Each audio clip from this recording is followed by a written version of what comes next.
ಒಂದು ಪ್ಯಾಡ್ ಹಾಕೊಳ್ಳಿ, ಇಡೀ ಊರು ಸುತ್ತಾಡಿ ತಿರ್ಗಾಡಿ ಓಡಾಡಿ ಹಾರಾಡಿ. ಅಂದರೆ ಪೀರಿಯಡ್ಸ್ ಅದು ಎಷ್ಟು ಈಸಿ ಅಂದರೆ ಎಸ್ ಈಸಿ ಚಂದ ಹಾಗಿದ್ರೆ ಒಳ್ಳೇದು.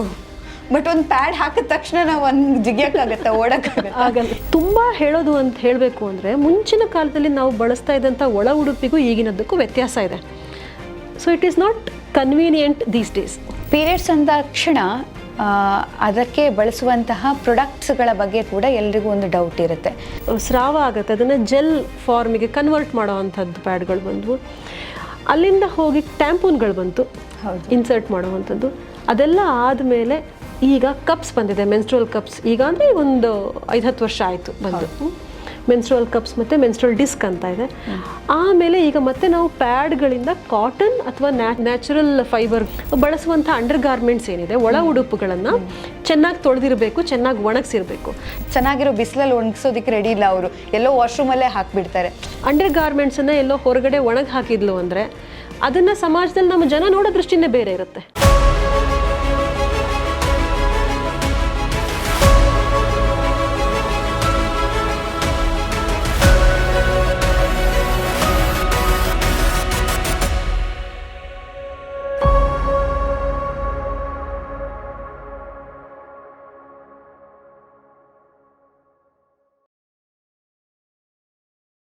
ವೀಕ್ಷಕರೇ ನಮಸ್ಕಾರ. ಗೌರಿ ಶಕ್ಕಿ ಸ್ಟುಡಿಯೋದ ಫ್ಯಾಮಿಲಿ ಡಾಕ್ಟರ್ ಕಾರ್ಯಕ್ರಮಕ್ಕೆ ಸ್ವಾಗತ. ಪೀರಿಯಡ್ಸ್ ಅಂದ ತಕ್ಷಣ ಅದಕ್ಕೆ ಬಳಸುವಂತಹ ಪ್ರೊಡಕ್ಟ್ಸ್ಗಳ ಬಗ್ಗೆ ಕೂಡ ಎಲ್ರಿಗೂ ಒಂದು ಡೌಟ್ ಇರುತ್ತೆ. ಬಹಳಷ್ಟು ಅನ್ನೋದಕ್ಕಿಂತ ಕೂಡ 90% ಜನ ಬಳಸುವಂಥದ್ದು ಪ್ಯಾಡ್. ಅದು ಬಟ್ಟೆಯಿಂದ ಬದಲಾಗಿ ಪ್ಯಾಡ್ಗೆ ಕನ್ವರ್ಟ್ ಆಗಿರೋದು ಒಂದು ದೊಡ್ಡ ಕನ್ವರ್ಟ್ ಅದಂತ ಹೇಳ್ಬೋದು. ಅದಾದಮೇಲೆ ಪೀರಿಯಡ್ಸ್ಗೋಸ್ಕರನೇ ಆ ಫ್ಲೋಗೆ ಬೇಕಾಗಿರುವಂಥ ಬಹಳಷ್ಟು ಪ್ರಾಡಕ್ಟ್ಗಳು ಮಾರ್ಕೆಟಲ್ಲಿದೆ. ಅದರಲ್ಲಿ ಯಾವ ಪ್ರಾಡಕ್ಟ್ ಒಳ್ಳೆಯದು, ಯಾವ ಪ್ರಾಡಕ್ಟ್ ಕೆಟ್ಟದ್ದು, ಯಾವುದನ್ನು ಬಳಕೆ ಮಾಡಿದ್ರೆ ನಮಗೆ ಒಳ್ಳೆಯದು ಅನ್ನುವಂಥ ವಿಚಾರಗಳನ್ನು ಇವತ್ತು ನಮ್ಮ ಜೊತೆಗೆ ಮಾತಾಡೋದಕ್ಕೆ ಯೋಗ ಮತ್ತು ಪ್ರಕೃತಿ ಚಿಕಿತ್ಸಾ ತಜ್ಞೆ ಆಗಿರುವಂಥ ಸುವರ್ಣಿನಿ ಕೋಣಲೆ ಅವರು ನಮ್ಮ ಜೊತೆಗಿದ್ದಾರೆ. ಅವರನ್ನು ಕಾರ್ಯಕ್ರಮಕ್ಕೆ ಸ್ವಾಗತಿಸೋಣ. ಮ್ಯಾಮ್ ನಮಸ್ಕಾರ. ನಮಸ್ಕಾರ. ಹೇಗಿದ್ದೀರಾ? ಚೆನ್ನಾಗಿದ್ದೀನಿ.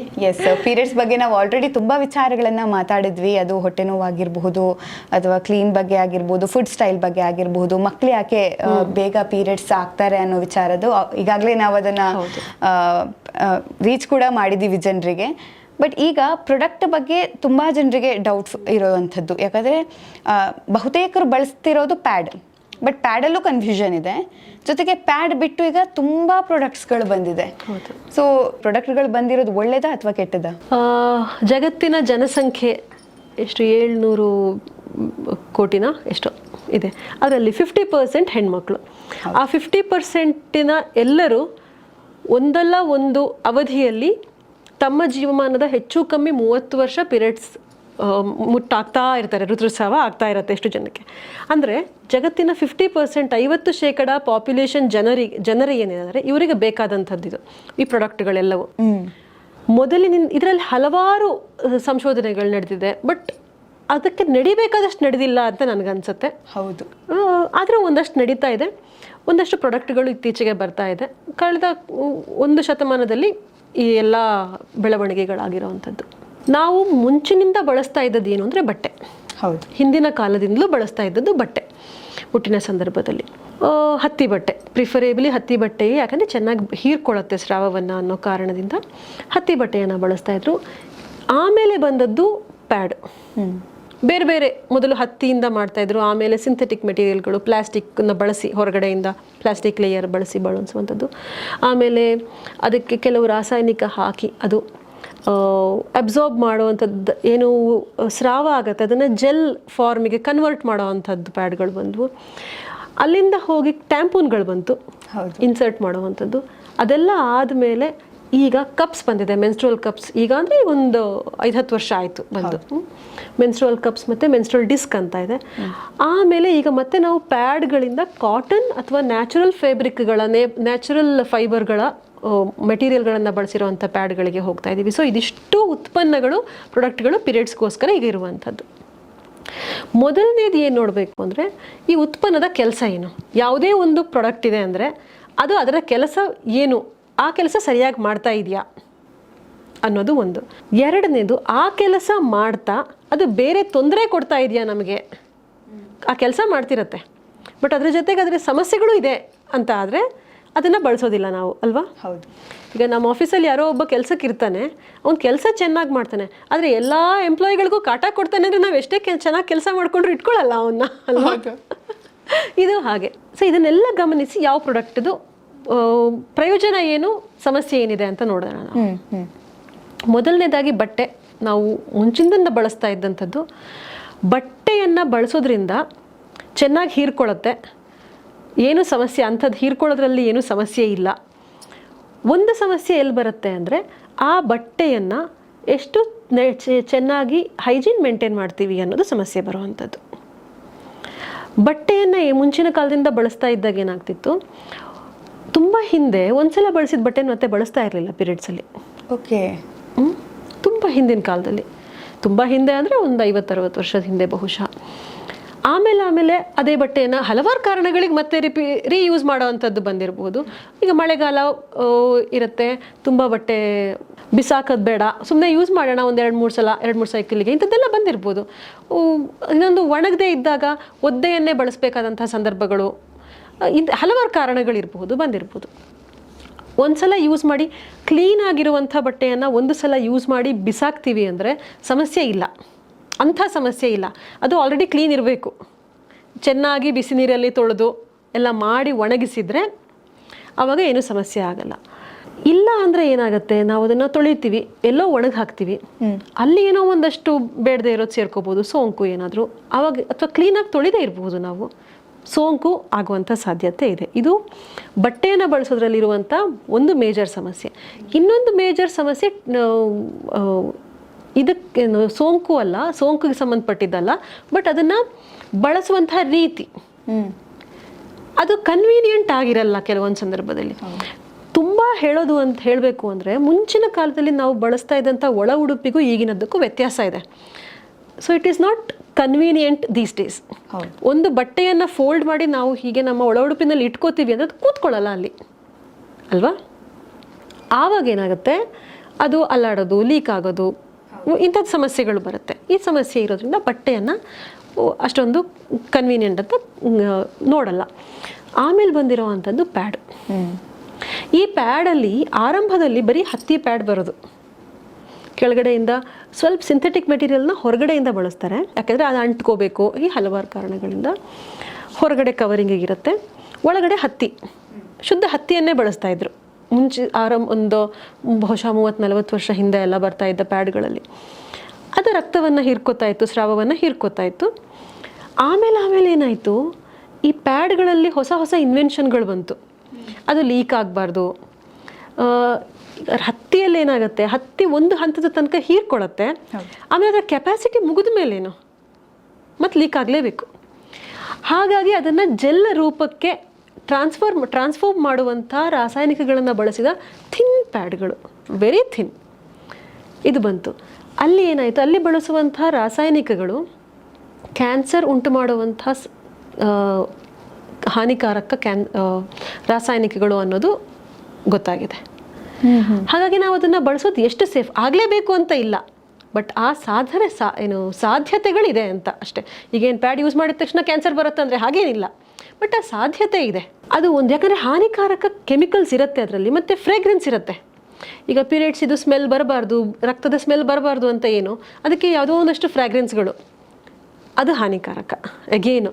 ಮತ್ತು ಇನ್ನೂ ಒಂದೇನು ಅಂದರೆ, ನಾವು ಬಟ್ಟೆಗೆ ಸೆಂಟ್ ಹಾಕ್ಕೊಂಡಾಗಲ್ಲ, ಅದು ಯಾವುದೋ ಫ್ರೇಗ್ರೆನ್ಸಿಗ ನಾನು ಸ್ಪ್ರೇ ಮಾಡ್ಕೋತೀನಿ ಬಟ್ಟೆ ಮೇಲೆ ಅನ್ನೋದಕ್ಕೂ ಪ್ಯಾಡಲ್ಲಿರೋದಕ್ಕೂ ವ್ಯತ್ಯಾಸ ಇದೆ. ಯಾಕೆಂದರೆ we are using it in intimate part, very sensitive part. ಅಲ್ಲಿ ತುಂಬ ಸೆನ್ಸಿಟಿವ್ ಆಗಿರುತ್ತೆ ಚರ್ಮ, ಆ ಭಾಗ ಎಲ್ಲನೂ. ಸೊ ಅದು ಹಾನಿ ಉಂಟು ಮಾಡಬಹುದು. ಇನ್ನೊಂದು, ಈ ಪ್ಯಾಡ್ಗಳಲ್ಲಿ ಸಮಸ್ಯೆ ಏನು ಅಂದರೆ, ಅದು convenient, of course very much convenient compare to clothes. ಇನ್ನೊಂದೇನು ಅಂದರೆ ಪರಿಸರ.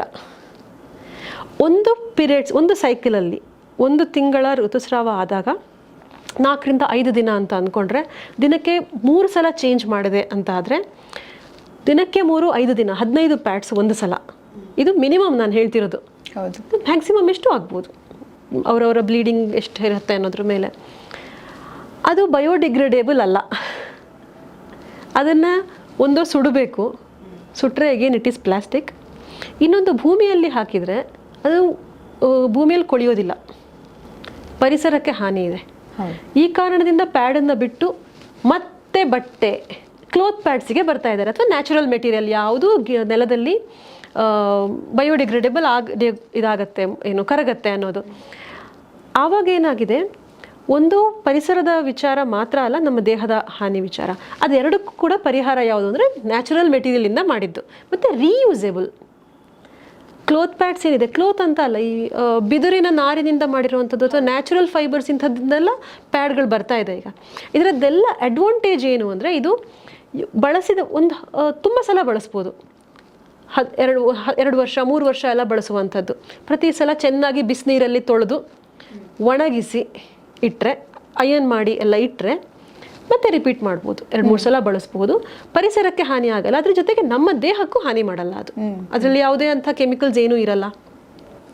ಹಾಗಾಗಿ ಮತ್ತೆ ಅದನ್ನು ಸ್ಟ್ರಕ್ಚರ್ ಹೇಗಿರುತ್ತೆ ಅಂದರೆ, ಈ ಪ್ಯಾಡ್ಗಳನ್ನು ಹೇಗೆ ಸ್ಟ್ರಕ್ಚರ್ ಮಾಡಿರ್ತಾರೆ, ಅದರ ಒಂದು ಶೇಪ್ ಆಗಿರ್ಬೋದು, ಆಕಾರ, ಅದನ್ನು ನಮ್ಮ ಪ್ರೈವೇಟ್ ಇದು ಏನು ನಮ್ಮ ಇದು ಅಂಡರ್ ಗಾರ್ಮೆಂಟಿಗೆ ಹೇಗೆ ಅದನ್ನು ಅಟ್ಯಾಚ್ ಮಾಡ್ಬೋದು, ಅದನ್ನೆಲ್ಲ ಡಿಸೈನ್ ಮಾಡ್ತಾ ಇದ್ದಾರೆ ಹೊಸದಾಗಿ ಇವಾಗ. So cotton pads are very good, ಬಳಸಬಹುದು, ಏನೂ ಸಮಸ್ಯೆ ಇಲ್ಲ ಇಫ್ ಯು ಆರ್ ಕಂಫರ್ಟೇಬಲ್. ಒಂದು ಅದರಲ್ಲಿ ಡಿಸಡ್ವಾಂಟೇಜ್ ಏನಿದೆ ಅಂದರೆ, ಅದನ್ನು ನಾವು ಬಳಸುವಾಗ ಅದನ್ನು ನಾವೇ ತೊಳಿಬೇಕು. ಮತ್ತೆ ಹೌದು, ಡಿಸ್ಪೋಸೇಬಲ್ ಪ್ಯಾಡ್ಸ್ ಆದರೆ ಆ ಸಮಸ್ಯೆ ಇಲ್ಲ, ಯೂಸ್ ಮಾಡು ಬಿಸಾಕು, ತುಂಬ ಕನ್ವೀನಿಯೆಂಟ್. ಹೌದು, ಆ ರೀತಿಯ ಕನ್ವೀನಿಯನ್ಸ್ ಇದರಲ್ಲಿರಲ್ಲ. ಬಟ್ ಅದೇ ಮೇಜರ್ ಪಾಯಿಂಟ್ ಆಗುತ್ತೆ ಅನ್ನೋದು. ಹೌದು, ಕೆಲವರಲ್ಲ, ಹೆಚ್ಚಿನವರು ಇದನ್ನು ಮಾಡೋದಕ್ಕೆ ರೆಡಿ ಇರಲ್ಲ. ಅದನ್ನು ಮತ್ತೆ ವಾಶ್ ಮಾಡಬೇಕು, ಅದನ್ನು ಮತ್ತೆ ಒಣಗಿಸ್ಬೇಕು. ಎಲ್ಲಿ ಒಣಗಿಸೋದು, ಇಂಥ ಹಲವಾರು ಸಮಸ್ಯೆಗಳು ಬರುತ್ತೆ. ಇದೊಂದು ಕಾರಣದಿಂದ ಅದು ಕನ್ವೀನಿಯೆಂಟ್ ಅಲ್ಲ, ಅಷ್ಟೊಂದು ಯೂಸರ್ ಫ್ರೆಂಡ್ಲಿ ಅಲ್ಲ ಅಂತ ಹೇಳ್ಬೋದು ಕಾಟನ್ ಪ್ಯಾಡ್. ಆದರೆ ಇದೆಲ್ಲ ಏನು ಅಂದರೆ, ಇದರ ಪ್ರಯೋಜನಗಳು ಮತ್ತು ಡಿಸ್ಅಡ್ವಾಂಟೇಜಸ್ ಏನು ಅಂತ ಹೇಳ್ಬೋದು. ಅವ್ರವ್ರು ನಾನು ಮಾಡ್ಕೋತೀನಿ ಇಷ್ಟು ಅಂದರೆ ಯು ಕ್ಯಾನ್ ಆರಾಮ್ಸೆ ಯೂಸ್ ದ್ಯಾಟ್, ಏನೂ ತೊಂದರೆ ಇಲ್ಲ. ಇಲ್ಲ ನಾನು ಮನೆಯಲ್ಲಿ ವಾಶ್ ಮಾಡ್ತೀನಿ, ಮನೆಯಲ್ಲಿ ಒಣಗಕ್ಕೆ ಜಾಗ ಇದೆ, ನಾನು I am very comfortable with this ಅಂದರೆ ಬಳಸ್ಬೋದು. ಇನ್ನೊಂದು ಮೆನ್ಸ್ಟ್ರುವಲ್ ಕಪ್ ಮತ್ತು ಮೆನ್ಸ್ಟ್ರುವಲ್ ಡಿಸ್ಕ್ ಅಂತ ಬಂದಿರೋವಂಥದ್ದು. ಈಗ ಕಳೆದ 10-15 ವರ್ಷದಿಂದ ಬಂದಿರೋವಂಥದ್ದು. ಈಗ ಜಾಸ್ತಿ ವ್ಯಾಪಕವಾಗಿ ಬಳಕೆಯಲ್ಲಿದೆ ಅದು ಸ್ವಲ್ಪ. ಇದರದ್ದು ಲಾಭಗಳು ಏನು ಅಂತ ಅಂದರೆ, ಇದು ಸಿಲಿಕಾನ್ ಮೆಟೀರಿಯಲಿಂದ ಮಾಡಿರ್ತಾರೆ, ಪ್ಲಾಸ್ಟಿಕ್ ಅಲ್ಲ, ಸಿಲಿಕಾನ್. ಅದು ರಬ್ಬರ್ ಥರ ಇರುತ್ತೆ, ಸ್ವಲ್ಪ ಕಂಫರ್ಟೇಬಲ್ ಇರುತ್ತೆ. ಇದನ್ನು ಬಳಸಿದ್ರೆ ಪ್ಯಾಡ್ ಬಳಸುವಂಥ ಅವಶ್ಯಕತೆ ಇಲ್ಲ. ಸೊ ಹೊರಗಡೆ ಯಾವುದೇ ಒಂದು ಪ್ಯಾಡ್ಗಳಂಥದ್ದು ಏನೂ ಬಳಸುವಂಥ ಅವಶ್ಯಕತೆ ಇಲ್ಲ. ನಮಗೆ ಪೀರಿಯಡ್ಸ್ ಆಗಿದೆ ಏನೋ, ಈಗ ಪ್ಯಾಡ್ ಹಾಕಿದರೆ ಒಂದು ಸಮಸ್ಯೆ ಏನಾಗುತ್ತೆ, ಪ್ಯಾಡ್ ಬಳಸುವಾಗ ನಡೆಯುವಾಗೆಲ್ಲ ಸಮಸ್ಯೆ, there is something which is obstructing ನಮ್ಮ ಕೆಲಸಗಳಿಗೆ ಎಲ್ಲ. ಮೆನ್ಸ್ಟ್ರುವಲ್ ಕಪ್ ಅಥವಾ ಡಿಸ್ಕ್ ಬಳಸಿದ್ರೆ ಆ ಸಮಸ್ಯೆ ಇಲ್ಲ. ಯಾಕೆಂದರೆ ಅದನ್ನು ನಾವು ಒಳಗಡೆ ಇನ್ಸರ್ಟ್ ಮಾಡ್ತೀವಿ, ವೆಜೈನಾದ ಒಳಗಡೆ, ಯೋನಿಯ ಒಳಗಡೆ ಇನ್ಸರ್ಟ್ ಮಾಡೋದ್ರಿಂದ ಆ ಥರ ಸಮಸ್ಯೆ ಏನೂ ಇಲ್ಲ. ಅದು ಅಲ್ಲೇ ಬ್ಲಡ್ಡನ್ನ, ಸ್ರಾವವನ್ನು ಕಲೆಕ್ಟ್ ಮಾಡ್ತಾ ಹೋಗುತ್ತೆ. ಒಂದಷ್ಟು ಹೊತ್ತಾದ ಮೇಲೆ ಅದನ್ನು ಹೊರಗಡೆ ತೆಗೆದು ಆ ರಕ್ತ ಏನು ಕಲೆಕ್ಟ್ ಆಗಿದೆ ಅದನ್ನು ಡಿಸ್ಪೋಸ್ ಮಾಡಬೇಕು. ಇದು ತುಂಬ ಕಂಫರ್ಟೇಬಲ್ ಧರಿಸಿದ ಮೇಲೆ ಹೆಚ್ಚಿನವರಿಗೆ. ಕೆಲವರಿಗೆ ಡಿಸ್ಕಂಫರ್ಟ್ ಆಗೋದು ಇದೆ. ಕೆಲವರಿಗೆ ಹೊಟ್ಟೆ ನೋವು ಬರುತ್ತೆ, ಕೆಲವರಿಗೆ ಕಿಬ್ಬೊಟ್ಟೆ ನೋವು ಬರುತ್ತೆ, ಸೆಳೆತ ಬಂದಾಗ ಆಗುತ್ತೆ, ಸ್ವಲ್ಪ ಡಿಸ್ಕಂಫರ್ಟ್ ಆಗುತ್ತೆ. ಅಂಥವ್ರು ಬಿಟ್ಟು ಹೆಚ್ಚಿನವರಿಗೆ ಇದೆ ಅಂತಲೇ ಗೊತ್ತಾಗಲ್ಲ ಒಳಗಡೆ ಏನೋ ಒಂದು ಪ್ರಾಡಕ್ಟ್ ಇದೆ ಅಂತ. ಸೊ ಹಾಗಾಗಿ ತುಂಬ ಕನ್ವೀನಿಯೆಂಟ್ ಇದು. ಆದರೆ ಇಲ್ಲಿ ಸಮಸ್ಯೆಗಳು ಏನು ಬರುತ್ತೆ ಅಂತ, ಒಂದು ಅದನ್ನು ನಾವು ಪ್ರತಿ 3 ಅಥವಾ 4 ಗಂಟೆಗೆ ಒಂದ್ಸಲ, ಈಗ ಪ್ರಾಡಕ್ಟನ್ನು ಕೊಡುವವರು ಏನು ಹೇಳ್ತಾರೆ ಅಂದರೆ 12 ಗಂಟೆ ನಿರಂತರವಾಗಿ ಹಾಕ್ಕೊಂಡಿರಬಹುದು ಅಂತ. 12 ಗಂಟೆ, 10ರಿಂದ 12 ಗಂಟೆ ಹಾಕೋಬಹುದು ಅಂತ ಹೇಳ್ತಾರೆ. ಬಟ್ ಆರೋಗ್ಯದ ದೃಷ್ಟಿಯಿಂದ 3ರಿಂದ 4 ತಾಸಿಗೆ ಒಂದ್ಸಲ ಅದನ್ನು ರಿಮೂವ್ ಮಾಡಿ ಅದರಲ್ಲಿರೋ ಕಲೆಕ್ಟ್ ಆಗಿರುವಂಥ ಬ್ಲಡ್ಡನ್ನು ಡಿಸ್ಪೋಸ್ ಮಾಡೋ ಅಂಥದ್ದು ಆರೋಗ್ಯದ ದೃಷ್ಟಿಯಿಂದ ಒಳ್ಳೆಯದು. ಯಾವುದೇ ಸೋಂಕು ಆಗದೇ ಇರುವಂಥ ರೀತಿ, ಹಲವಾರು ಕಾರಣಗಳಿಂದ ಆರೋಗ್ಯದ ಮೇಲೆ ಕೆಟ್ಟ ಪರಿಣಾಮ ಬೀರಬಾರ್ದು ಅನ್ನೋ ದೃಷ್ಟಿಯಿಂದ ಅದನ್ನು 3ರಿಂದ 4 ತಾಸಿಗೆ ಒಂದ್ಸಲ ಎಂಟಿ ಮಾಡೋದು ತುಂಬ ಒಳ್ಳೆಯದು. ಅದನ್ನು ಮಾಡಬೇಕು. ನೀವು ಮನೇಲಿರ್ತೀರಾ, ನಿಮ್ಮ ಕಂಫರ್ಟ್ ಮಾಡ್ಕೋಬೋದು, ಏನೂ ಸಮಸ್ಯೆ ಇಲ್ಲ. ಕೆಲವೊಬ್ಬರಿಗೆ ಹೊರಗಡೆ ಹೋದಾಗ ಸಮಸ್ಯೆ ಅನ್ನಿಸ್ಬೋದು, ಅಲ್ಲಿ ವ್ಯವಸ್ಥೆ ಇರಬಹುದು, ಇಲ್ಲದೇ ಇರ್ಬೋದು. ಯಾಕೆಂದರೆ ಎಂಟಿ ಮಾಡಿದಾಗ ನೀರು ಬೇಕು ವಾಶ್ ಮಾಡೋದಕ್ಕೆ, ಶುದ್ಧವಾದ ನೀರು ಬೇಕಾಗತ್ತೆ, ಆ ವ್ಯವಸ್ಥೆಗಳು ಬೇಕು. ಶುದ್ಧ ತೊಳ್ಕೊಳ್ಳೋಕೆ, ಅದನ್ನು ತೊಳೆಯೋದಕ್ಕೆ, ವಾಶ್ ಮಾಡೋದಕ್ಕೆ ನೀರಿನ ಸಮಸ್ಯೆ ಇದೆ ಅಂದರೆ ಅಲ್ಲಿ ಹೊರಗಡೆ ಹೋದಲ್ಲ ಆಗಲ್ಲ, ಆಗ ಕನ್ವೀನಿಯಂಟ್ ಅಂತ ಅನ್ನಿಸದೇ ಇರಬಹುದು. ಅದು ಒಂದು. ಇನ್ನೊಂದು ಎಲ್ಲೋ ಅದನ್ನು ಪ್ರತಿ ಸಲ ಬಳಸುವ ಮುಂಚೆ ಮತ್ತು ಬಳಸಿ ಆದಮೇಲೆ, ಅಂದರೆ ಪೀರಿಯಡ್ಸ್ನ ಆರಂಭದಲ್ಲಿ ಮತ್ತು ಪೀರಿಯಡ್ಸ್ ಮುಗಿದ ಮೇಲೆ ಯಾವಾಗ ಕಪ್ಪನ್ನು ತೆಗೆದಿಡ್ತೀವಿ ಆಗ ಅದನ್ನು ಸ್ಟೆರಿಲೈಸ್ ಮಾಡಬೇಕು. ಸ್ಟೆರಿಲೈಸ್ ಅಂದರೆ ಅದನ್ನು ಬಿಸಿ ನೀರಿನಲ್ಲಿ ಕುದಿಸ್ಬೇಕು. ಓಕೆ. ಅಥವಾ ಅದಕ್ಕೋಸ್ಕರ ಲಿಕ್ವಿಡ್ಗಳು ಬರುತ್ತೆ, ಅದರಲ್ಲಿ ನೀಟಾಗಿ ತೊಳಿಬೇಕು. ಕ್ಲೀನಾಗಿ ತೊಳೆದು ಅದನ್ನು ಅದರಲ್ಲಿರೋ ನೀರಿನ ಅಂಶ ಎಲ್ಲವನ್ನು ಒಣಗಿಸಿ ತೆಗೆದು ಇಡಬೇಕಾಗತ್ತೆ. ಅದನ್ನು ಮಾಡುವಂಥ ಕನ್ವೀನಿಯನ್ಸು ಅದೊಂದು ಸ್ವಲ್ಪ ಸಮಸ್ಯೆ ಅಂತ ಕೆಲವರಿಗೆ ಅನ್ನಿಸ್ಬಹುದು. ಅದನ್ನು ಬಾಯ್ಲ್ ಮಾಡಬೇಕು ನೀರಲ್ಲಿ ಒಂದು 5 ನಿಮಿಷ, ಹಾಗೆ 3-5 ನಿಮಿಷ ಕುದಿಯುವ ನೀರಲ್ಲಿ ಅದನ್ನು ಬಿಟ್ಟು, ಯಾಕೆಂದರೆ ಅದರಲ್ಲಿ ಯಾವುದೇ ಸೋಂಕುಗಳು ಏನೂ ಇರಬಾರ್ದು, bacterial growth, East, fungal growth ಏನೂ ಆಗಬಾರ್ದು ಅನ್ನೋ ಕಾರಣಕ್ಕೆ ಅದು ಇನ್ಕನ್ವೀನಿಯನ್ಸ್ ಅಂತ ಅನ್ನಿಸ್ಬೋದು. ಅದು ಬಿಟ್ಟರೆ ಅದನ್ನು ದೀರ್ಘಕಾಲ ಅಂದರೆ 3-4 ತಾಸಿಗೆ ಒಂದ್ಸಲ ತೆಗೆದೆ, ಒಂದೊಂದು ಸಲ ಏನಾಗಲಿಕ್ಕಿಲ್ಲ. ಬಟ್ ತುಂಬ ಹೊತ್ತು ಹಾಗೆ ಇದ್ದರೆ, ಫ್ಲೋ ಜಾಸ್ತಿ ಇದ್ದರೆ ಲೀಕ್ ಆಗುತ್ತೆ ಆವಾಗ. ಯಾಕಂದರೆ ತುಂಬಿ ಅದರಲ್ಲಿ 20 ml 25 ml ಎಷ್ಟೋ ಕೆಪಾಸಿಟಿ ಇರುತ್ತೆ ಅದಕ್ಕೆ. ಅದನ್ನು ಮೀರಿ ಅದು ತುಂಬಿದಾಗ ಹೊರಗಡೆ ಚೆಲ್ಲುವಂಥ ಸಾಧ್ಯತೆ ಇರುತ್ತೆ. ಇನ್ನೊಂದು ಅದನ್ನು ಹಾಕುವಂಥದ್ದು ಮತ್ತು ತೆಗೆಯುವಂಥ ಪ್ರೊಸೆಸ್ ಏನಿದೆ ಅದು ಸ್ವಲ್ಪ ಒಂದು ಟೆಕ್ನಿಕ್ ಕಲ್ತ್ಕೋಬೇಕು. ಅದನ್ನು ಹೇಗೆ ಇನ್ಸರ್ಟ್ ಮಾಡಬೇಕು, ಅದು ಲೀಕ್ ಆಗದೇ ಇರೋ ಥರ ಹೇಗೆ ಒಳಗಡೆ ಹೋಗಿ ವ್ಯಾಕ್ಯೂಮ್ ಕ್ರಿಯೇಟ್ ಆಗಿ ಕೂತ್ಕೋಬೇಕು ಅದು ಒಳಗಡೆ. ಅದೊಂದು ಟೆಕ್ನಿಕ್ ಇದೆ, ಅದನ್ನು ಅಭ್ಯಾಸ ಮಾಡ್ಕೋಬೇಕು. ಕೆಲವರಿಗೆ ಸಾಧ್ಯ ಆಗದೇ ಇರ್ಬೋದು. ಇನ್ನು ಕೆಲವರಿಗೆ ಅವರ ಸರ್ವಿಕ್ಸ್ ಅಂತ ಹೇಳ್ತೀವಿ, ಗರ್ಭಕೋಶದ ಕೆಳಗಿನ ಭಾಗ, ಗರ್ಭಕೋಶದ ಕಂಠ ನಾಳ, ಅದು ಸಣ್ಣ ಓಪನಿಂಗ್ ಇರುತ್ತೆ, ಅಲ್ಲಿಂದನೇ ರಕ್ತಸ್ರಾವ ಅಥವಾ ಡೆಲಿವರಿ ಆಗೋದರೆಲ್ಲ ಆಗುವಂಥದ್ದು. ಅದು ಈ ಯೋನಿಯ ಮೇಲ್ಭಾಗದಲ್ಲಿರುತ್ತೆ. ಆ ಯೋನಿಯ ಲೆಂತ್ ಇರುತ್ತಲ್ಲ ಅದು ತುಂಬ ಕಡಿಮೆ ಇದ್ದು ಸರ್ವಿಕ್ಸ್ ತುಂಬ ಕೆಳಗಡೆ ಇರುತ್ತೆ. ಅಂಥವ್ರಿಗೆ ಕಪ್ ಇನ್ಸರ್ಟ್ ಮಾಡೋಕ್ಕಾಗೋದಿಲ್ಲ. ಕಪ್ಪಿಗೆ ಒಳಗಡೆ ಜಾಗ ಇರೋದಿಲ್ಲ, ಅಂಥವ್ರಿಗೆ ಆಗೋದಿಲ್ಲ, ಸಮಸ್ಯೆ ಆಗುತ್ತೆ. ಇನ್ನು ಕೆಲವರಿಗೆ ನೋವಾಗುತ್ತೆ. ಇನ್ನೂ ಒಂದು ಏನು ಅಂದರೆ, ಯಾವುದೇ ಫಾರಿನ್ ಆಬ್ಜೆಕ್ಟ್, ನಮ್ಮ ದೇಹದಲ್ಲದ ಯಾವುದೇ ಒಂದು ವಸ್ತು ದೇಹದ ಒಳಗಡೆ ಹೋಯಿತು ಅಂದರೆ ದೇಹ ಅದನ್ನು ರಿಜೆಕ್ಟ್ ಮಾಡುತ್ತೆ ತುಂಬ ಸಂದರ್ಭದಲ್ಲಿ. ಆವಾಗ ಏನಾಗುತ್ತೆ, ದೇಹಕ್ಕೆ ಏನೋ ಒಂದಿದೆ ಫಾರಿನ್ ಬಾಡಿ ಅಂತ ಅನ್ನಿಸಿ ಅಲ್ಲಿ ಸ್ನಾಯುಗಳು ಟೈಟ್ ಆಗಬಹುದು, ಸಮಸ್ಯೆಗಳಾಗ್ಬೋದು, ಟೈಟ್ನೆಸ್ ಆಗ್ಬೋದು, ವ್ಯಾಕ್ಯೂಮ್ ಅದು ಅಲ್ಲಿ ಒಳಗಡೆ ಹೋಗಿ ಕೂತ್ಕೊಂಡಿರತ್ತಲ್ಲ ವ್ಯಾಕ್ಯೂಮ್ ಕ್ರಿಯೇಟ್ ಆಗಿ ತೆಗೆಯೋದಕ್ಕಾಗದೇ ಇರೋ ಥರ ಆಗ್ಬೋದು. ಇನ್ನು ಕೆಲವರಿಗೆ ಹೊಟ್ಟೆ ನೋವು ಜಾಸ್ತಿ ಆಗ್ಬೋದು, ಈ ಎಲ್ಲ ಸ್ನಾಯುಗಳು ಏನು ಟೈಟ್ ಆಗೋದ್ರಿಂದ, ಈ ಹಲವಾರು ಕಾರಣಗಳಿಂದ. ಇನ್ನು ಕೆಲವು ತೆಗೆಯೋದಕ್ಕೆ ಬರದೇ ಇದ್ದರೆ ಏನಾಗ್ಬೋದು ಅಂತ, ಆ ವ್ಯಾಕ್ಯೂಮ್ ರಿಲೀಸ್ ಮಾಡಿಬಿಟ್ಟು ತೆಗಿಬೇಕು. ಆ ವ್ಯಾಕ್ಯೂಮ್ ರಿಲೀಸ್ ಮಾಡದೆ ಹಾಗೆ ಹಿಡ್ಕೊಂಡು ಎಳೆದ್ರೆ ಏನಾಗ್ಬೋದು, ಒಳಗಡೆ ಆ ಸರ್ವಿಕ್ಸ್, ಯುಟ್ರಸ್, ಸ್ನಾಯುಗಳೆಲ್ಲ ಇದೆಯಲ್ಲ ವ್ಯಾಕ್ಯೂಮ್ನಲ್ಲಿ ಕೂತ್ಕೊಂಡಿರುತ್ತೆ, ಅದು ಕಚ್ಚಿ ನಿರ್ವಾತ ಅದು ಏನು ಕ್ರಿಯೇಟ್ ಆಗಿರುತ್ತೆ ಒಳಗಡೆ, ಎಳೆದಾಗ ಅದರ ಸಮೇತ ಹೊರಗಡೆ ಬರ್ಬೋದು. ಒಂದೇ ಸಲದಲ್ಲಿ ಹಾಗಾಗದೇ ಇರ್ಬೋದು, ವೀಕ್ ಇದ್ದರೆ ಅದು ಪುಲ್ ಮಾಡುತ್ತಲ್ಲ ಕೆಳಗಡೆಗೆ, ಎಳೆಯುತ್ತೆ, ಸರಿಯಾಗಿ ತೆಗಿಯೋಕೆ ಬರ್ದಿದೆ, ಅದು ಸಮಸ್ಯೆ ಇದೆ. ಸೊ ಇಷ್ಟು ಸಮಸ್ಯೆ ಇದ್ದರೂ ಕೂಡ ಒಂದು ಸಲ ಅದನ್ನು ಟೆಕ್ನಿಕ್ ಕಲ್ತ್ಕೊಂಡ್ರೆ ಹಾಕೋದು ತೆಗೆಯೋದು ತುಂಬ ಕನ್ವೀನಿಯೆಂಟು ಕಪ್ಪು. ನಿಮಗೆ ಯಾವುದೇ ವೇಸ್ಟ್ ಕ್ರಿಯೇಟ್ ಆಗೋದಿಲ್ಲ. ಅದರಲ್ಲಿ ಬಂದ ಬ್ಲಡ್ಡನ್ನು ಡೈರೆಕ್ಟಾಗಿ ಕಮೋಡಿಗೆ ಚೆಲ್ಬೋದು, ಫ್ಲಶ್ ಮಾಡ್ಬೋದು. ಮತ್ತು ಒಂದು ಮೆನ್ಸ್ಟ್ರುವಲ್ ಕಪ್ 5ರಿಂದ 10 ವರ್ಷ ಬಾಳಿಕೆ ಬರುತ್ತೆ. ಅಷ್ಟು ಒಂದು ಕಪ್ಪಿಗೆ ನಿಮಗೆ ಬೇರೆ ಕಂಪನಿಗೆ ಅದರದ್ದು ಪ್ರೈಸ್ ಇದೆ. ಹೆಚ್ಚು ಕಮ್ಮಿ 800ರಿಂದ 1000 ರೂಪಾಯಿ, 500ರಿಂದ 1000 ರೂಪಾಯಿವರೆಗೆ ರೇಂಜಲ್ಲಿ ಇದೆ. ಅದು ಸ್ವಲ್ಪ ಹೆಚ್ಚು ಕಮ್ಮಿ ಇರ್ಬೋದು. ಒಂದು ಕಪ್ಪಿಗೆ ನೀವು 1000ನೇ ಕೊಟ್ರಿ ಅಂತ ಇಟ್ಕೊಳ್ಳಿ. ಒಂದು ಕಪ್ಪಿಗೆ 1000 ಕೊಟ್ಟರೆ 5 ವರ್ಷದಿಂದ ಅದು ಬೇರೆ ಬೇರೆ ಕಂಪನಿಯ ಪ್ರಾಡಕ್ಟ್ಸ್ ಬೇರೆ ಬೇರೆ 10 ವರ್ಷ ತನಕ ಬಳಸುವಂಥ ಕಪ್ಪುಗಳು ಇದೆ. ನೀವು ಪ್ಯಾಡೇ ಬಳಸೋದಾದರೆ ಎಷ್ಟು ಪ್ಯಾಡ್ ಬೇಕು 10 ವರ್ಷಕ್ಕೆ? ಅದರ ಬದಲು ಒಂದು ಕಪ್ಪು 10 ವರ್ಷ ಬರುತ್ತೆ, 8 ವರ್ಷ ಬರುತ್ತೆ ಅಂದರೆ ಇಕನಾಮಿಕ್ ಕೂಡ ಹೌದು, ನಮಗೆ ಆರ್ಥಿಕವಾಗಿ ತುಂಬ ಇದು ಒಳ್ಳೆಯದು. ಇನ್ನೊಂದು ಪರಿಸರದ ಮೇಲೆ ಹಾನಿ ಆಗಲ್ಲ, ಅದು ಒಂದು. ಇನ್ನೊಂದು ಮೆನ್ಸ್ಟ್ರುವಲ್ ಡಿಸ್ಕ್ ಅಂತ ಇದೆ, ಅದು ಕೂಡ ಕಪ್ಪು ಥರನೇ ಬಳಸುವಂಥದ್ದು. ಸ್ವಲ್ಪ ಶೇಪ್ ವ್ಯತ್ಯಾಸ ಇರುತ್ತೆ, ಅದರ ವಿಧಾನ ಬೇರೆ ಇರುತ್ತೆ ಸ್ವಲ್ಪ ಅಷ್ಟೇ, ಬಟ್ ಮೆನ್ಸ್ಟ್ರುವಲ್ ಕಪ್ಪಿನ ಥರನೇ ಇದೆ ಅದು ಕೂಡ. ಇನ್ನೊಂದು ಟ್ಯಾಂಪೂನ್ಸ್ ಏನಪ್ಪ ಅಂದರೆ ಅದು ಕೂಡ ಈ ಹತ್ತಿಯ ಇದು ಮೆಟೀರಿಯಲ್ ಇರುತ್ತೆ, ಚಾಕ್ ಪೀಸ್ ತರ ಕಾಣಿಸುತ್ತೆ, ಅದಕ್ಕೆ ಒಂದು ಬಾಲ ಇರುತ್ತೆ, ಅದು ಹೀರ್ಕೊಳ್ಳುತ್ತೆ. ಅದನ್ನ ಒಳಗಡೆ ಇನ್ಸರ್ಟ್ ಮಾಡುವಂಥದ್ದು, ಅದು ರಕ್ತವನ್ನು ಹೀರ್ಕೊಳ್ಳುತ್ತೆ. 2 ತಾಸೋ 4 ತಾಸೋ ಆದಮೇಲೆ ಅದನ್ನು ಆ ದಾರ ಇರುತ್ತಲ್ಲ ಅದನ್ನ ಮೂಲಕ ಹೊರಗಡೆ ಎಳೆಯುವಂಥದ್ದು. ಇಲ್ಲಿ ಏನು ಅಂದರೆ ನೀವು 2 ತಾಸಿಗೋ 3 ತಾಸಿಗೋ ಹೊರಗಡೆ ತೆಗೆದ್ರೆ ಸಮಸ್ಯೆ ಇಲ್ಲ. ಹಾಗೆ ಬಿಟ್ಟರೆ ಆ ಕಾಟನ್ ಏನು ಟ್ಯಾಂಪೂನ್ ಏನಿದೆ ಅದರಲ್ಲಿ ರಕ್ತ ಸ್ರಾವ ಏನಿರುತ್ತೆ ಅಲ್ಲಿರುವ ಬ್ಯಾಕ್ಟೀರಿಯಾಗಳು ಅದರಲ್ಲಿ ಬೆಳೆಯೋಕ್ಕೆ ಶುರುವಾದರೆ ಸೋಂಕಾಗುತ್ತೆ, ಸೆಪ್ಸಿಸ್ ಆಗುತ್ತೆ, ಸೆಪ್ಟಿಕ್ ಶಾಕ್, ಇದು ಶಾಕ್ ಅಂತ ಹೇಳ್ತೀವಿ. ಸೆಪ್ಸಿಸ್ ಆಗಿ ಇನ್ಫೆಕ್ಷನ್ ಆಗಿ ರಕ್ತಕ್ಕೆ ಸೇರ್ಕೊಂಡ್ಬಿಡುತ್ತೆ ಇನ್ಫೆಕ್ಷನ್. ಓಕೆ. ಜ್ವರ ಬರಬಹುದು, ಕಿಬ್ಬೊಟ್ಟೆ ನೋವು, ಸೋಂಕು, ಅಫ್ಕೋರ್ಸ್ ಇದೆಲ್ಲ ಆಗಬಹುದು. ಅದು ತೆಗೀದೇ ಇದ್ರೆ ಸಮಯಕ್ಕೆ ಸರಿಯಾಗಿ. ಕೆಲವೊಬ್ಬರು ಬಿಟ್ಬಿಡ್ತಾರೆ, ಹಾಕಿ ಇರಲಿ ಒಂದಿನ, ಬೆಳಗ್ಗಿನ ತನಕ ಇದ್ದು ಬಿಡಲಿ ಅಂತದ್ದು, ಅದು ಒಂದು ಸಮಸ್ಯೆ ಇದೆ. ಕೆಲವರಿಗೆ ಅದು ಕೂಡ ಮತ್ತೆ ಕಪ್ಪಿನ ಹಾಗೆ ಇನ್ಸರ್ಟ್ ಮಾಡೋದು ತೆಗೆಯೋದು ಸಮಸ್ಯೆ ಇರ್ಬೋದು, ಇನ್ಕನ್ವೀನಿಯನ್ಸ್ ಅನ್ನಿಸ್ಬೋದು.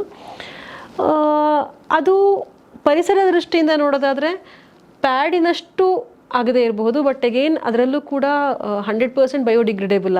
ಅದಕ್ಕೊಂದು ಥ್ರೆಡ್ ಇರುತ್ತೆ, ಅದಕ್ಕೆ ಅದನ್ನ ಇನ್ಸರ್ಟ್ ಮಾಡೋಕ್ಕೆ ಪ್ಲಾಸ್ಟಿಕ್ ಏನು ಹೇಳ್ತೀವಿ ಅದಕ್ಕೆ ಒಂದು ಸಣ್ಣ ಡಿವೈಸ್ ಥರ ಇರುತ್ತೆ ಅದನ್ನು. ಸೊ ಅದು ಕೂಡ ಪರಿಸರಕ್ಕೆ ಅಷ್ಟೊಂದು ಒಳ್ಳೆಯದಾ ಆ ಪ್ರಶ್ನೆ ಬರುತ್ತೆ. ಬಟ್ ಕನ್ವೀನಿಯನ್ಸ್ ದೃಷ್ಟಿಯಿಂದ ಹೌದು, ಒಳಗಡೆ ಇನ್ಸರ್ಟ್ ಆಗಿರುತ್ತೆ ಪ್ಯಾಡ್ ಥರ, ಹೊರಗಡೆ ಯಾವುದು ಡಿಸ್ಕಂಫರ್ಟ್ ಇರೋದಿಲ್ಲ. ಯಾಕಂದರೆ ಪ್ಯಾಡಿನ ಡಿಸ್ಕಂಫರ್ಟ್ಗೆ ಕಂಪೇರ್ ಮಾಡಿದ್ರೆ ಬೆಟರು.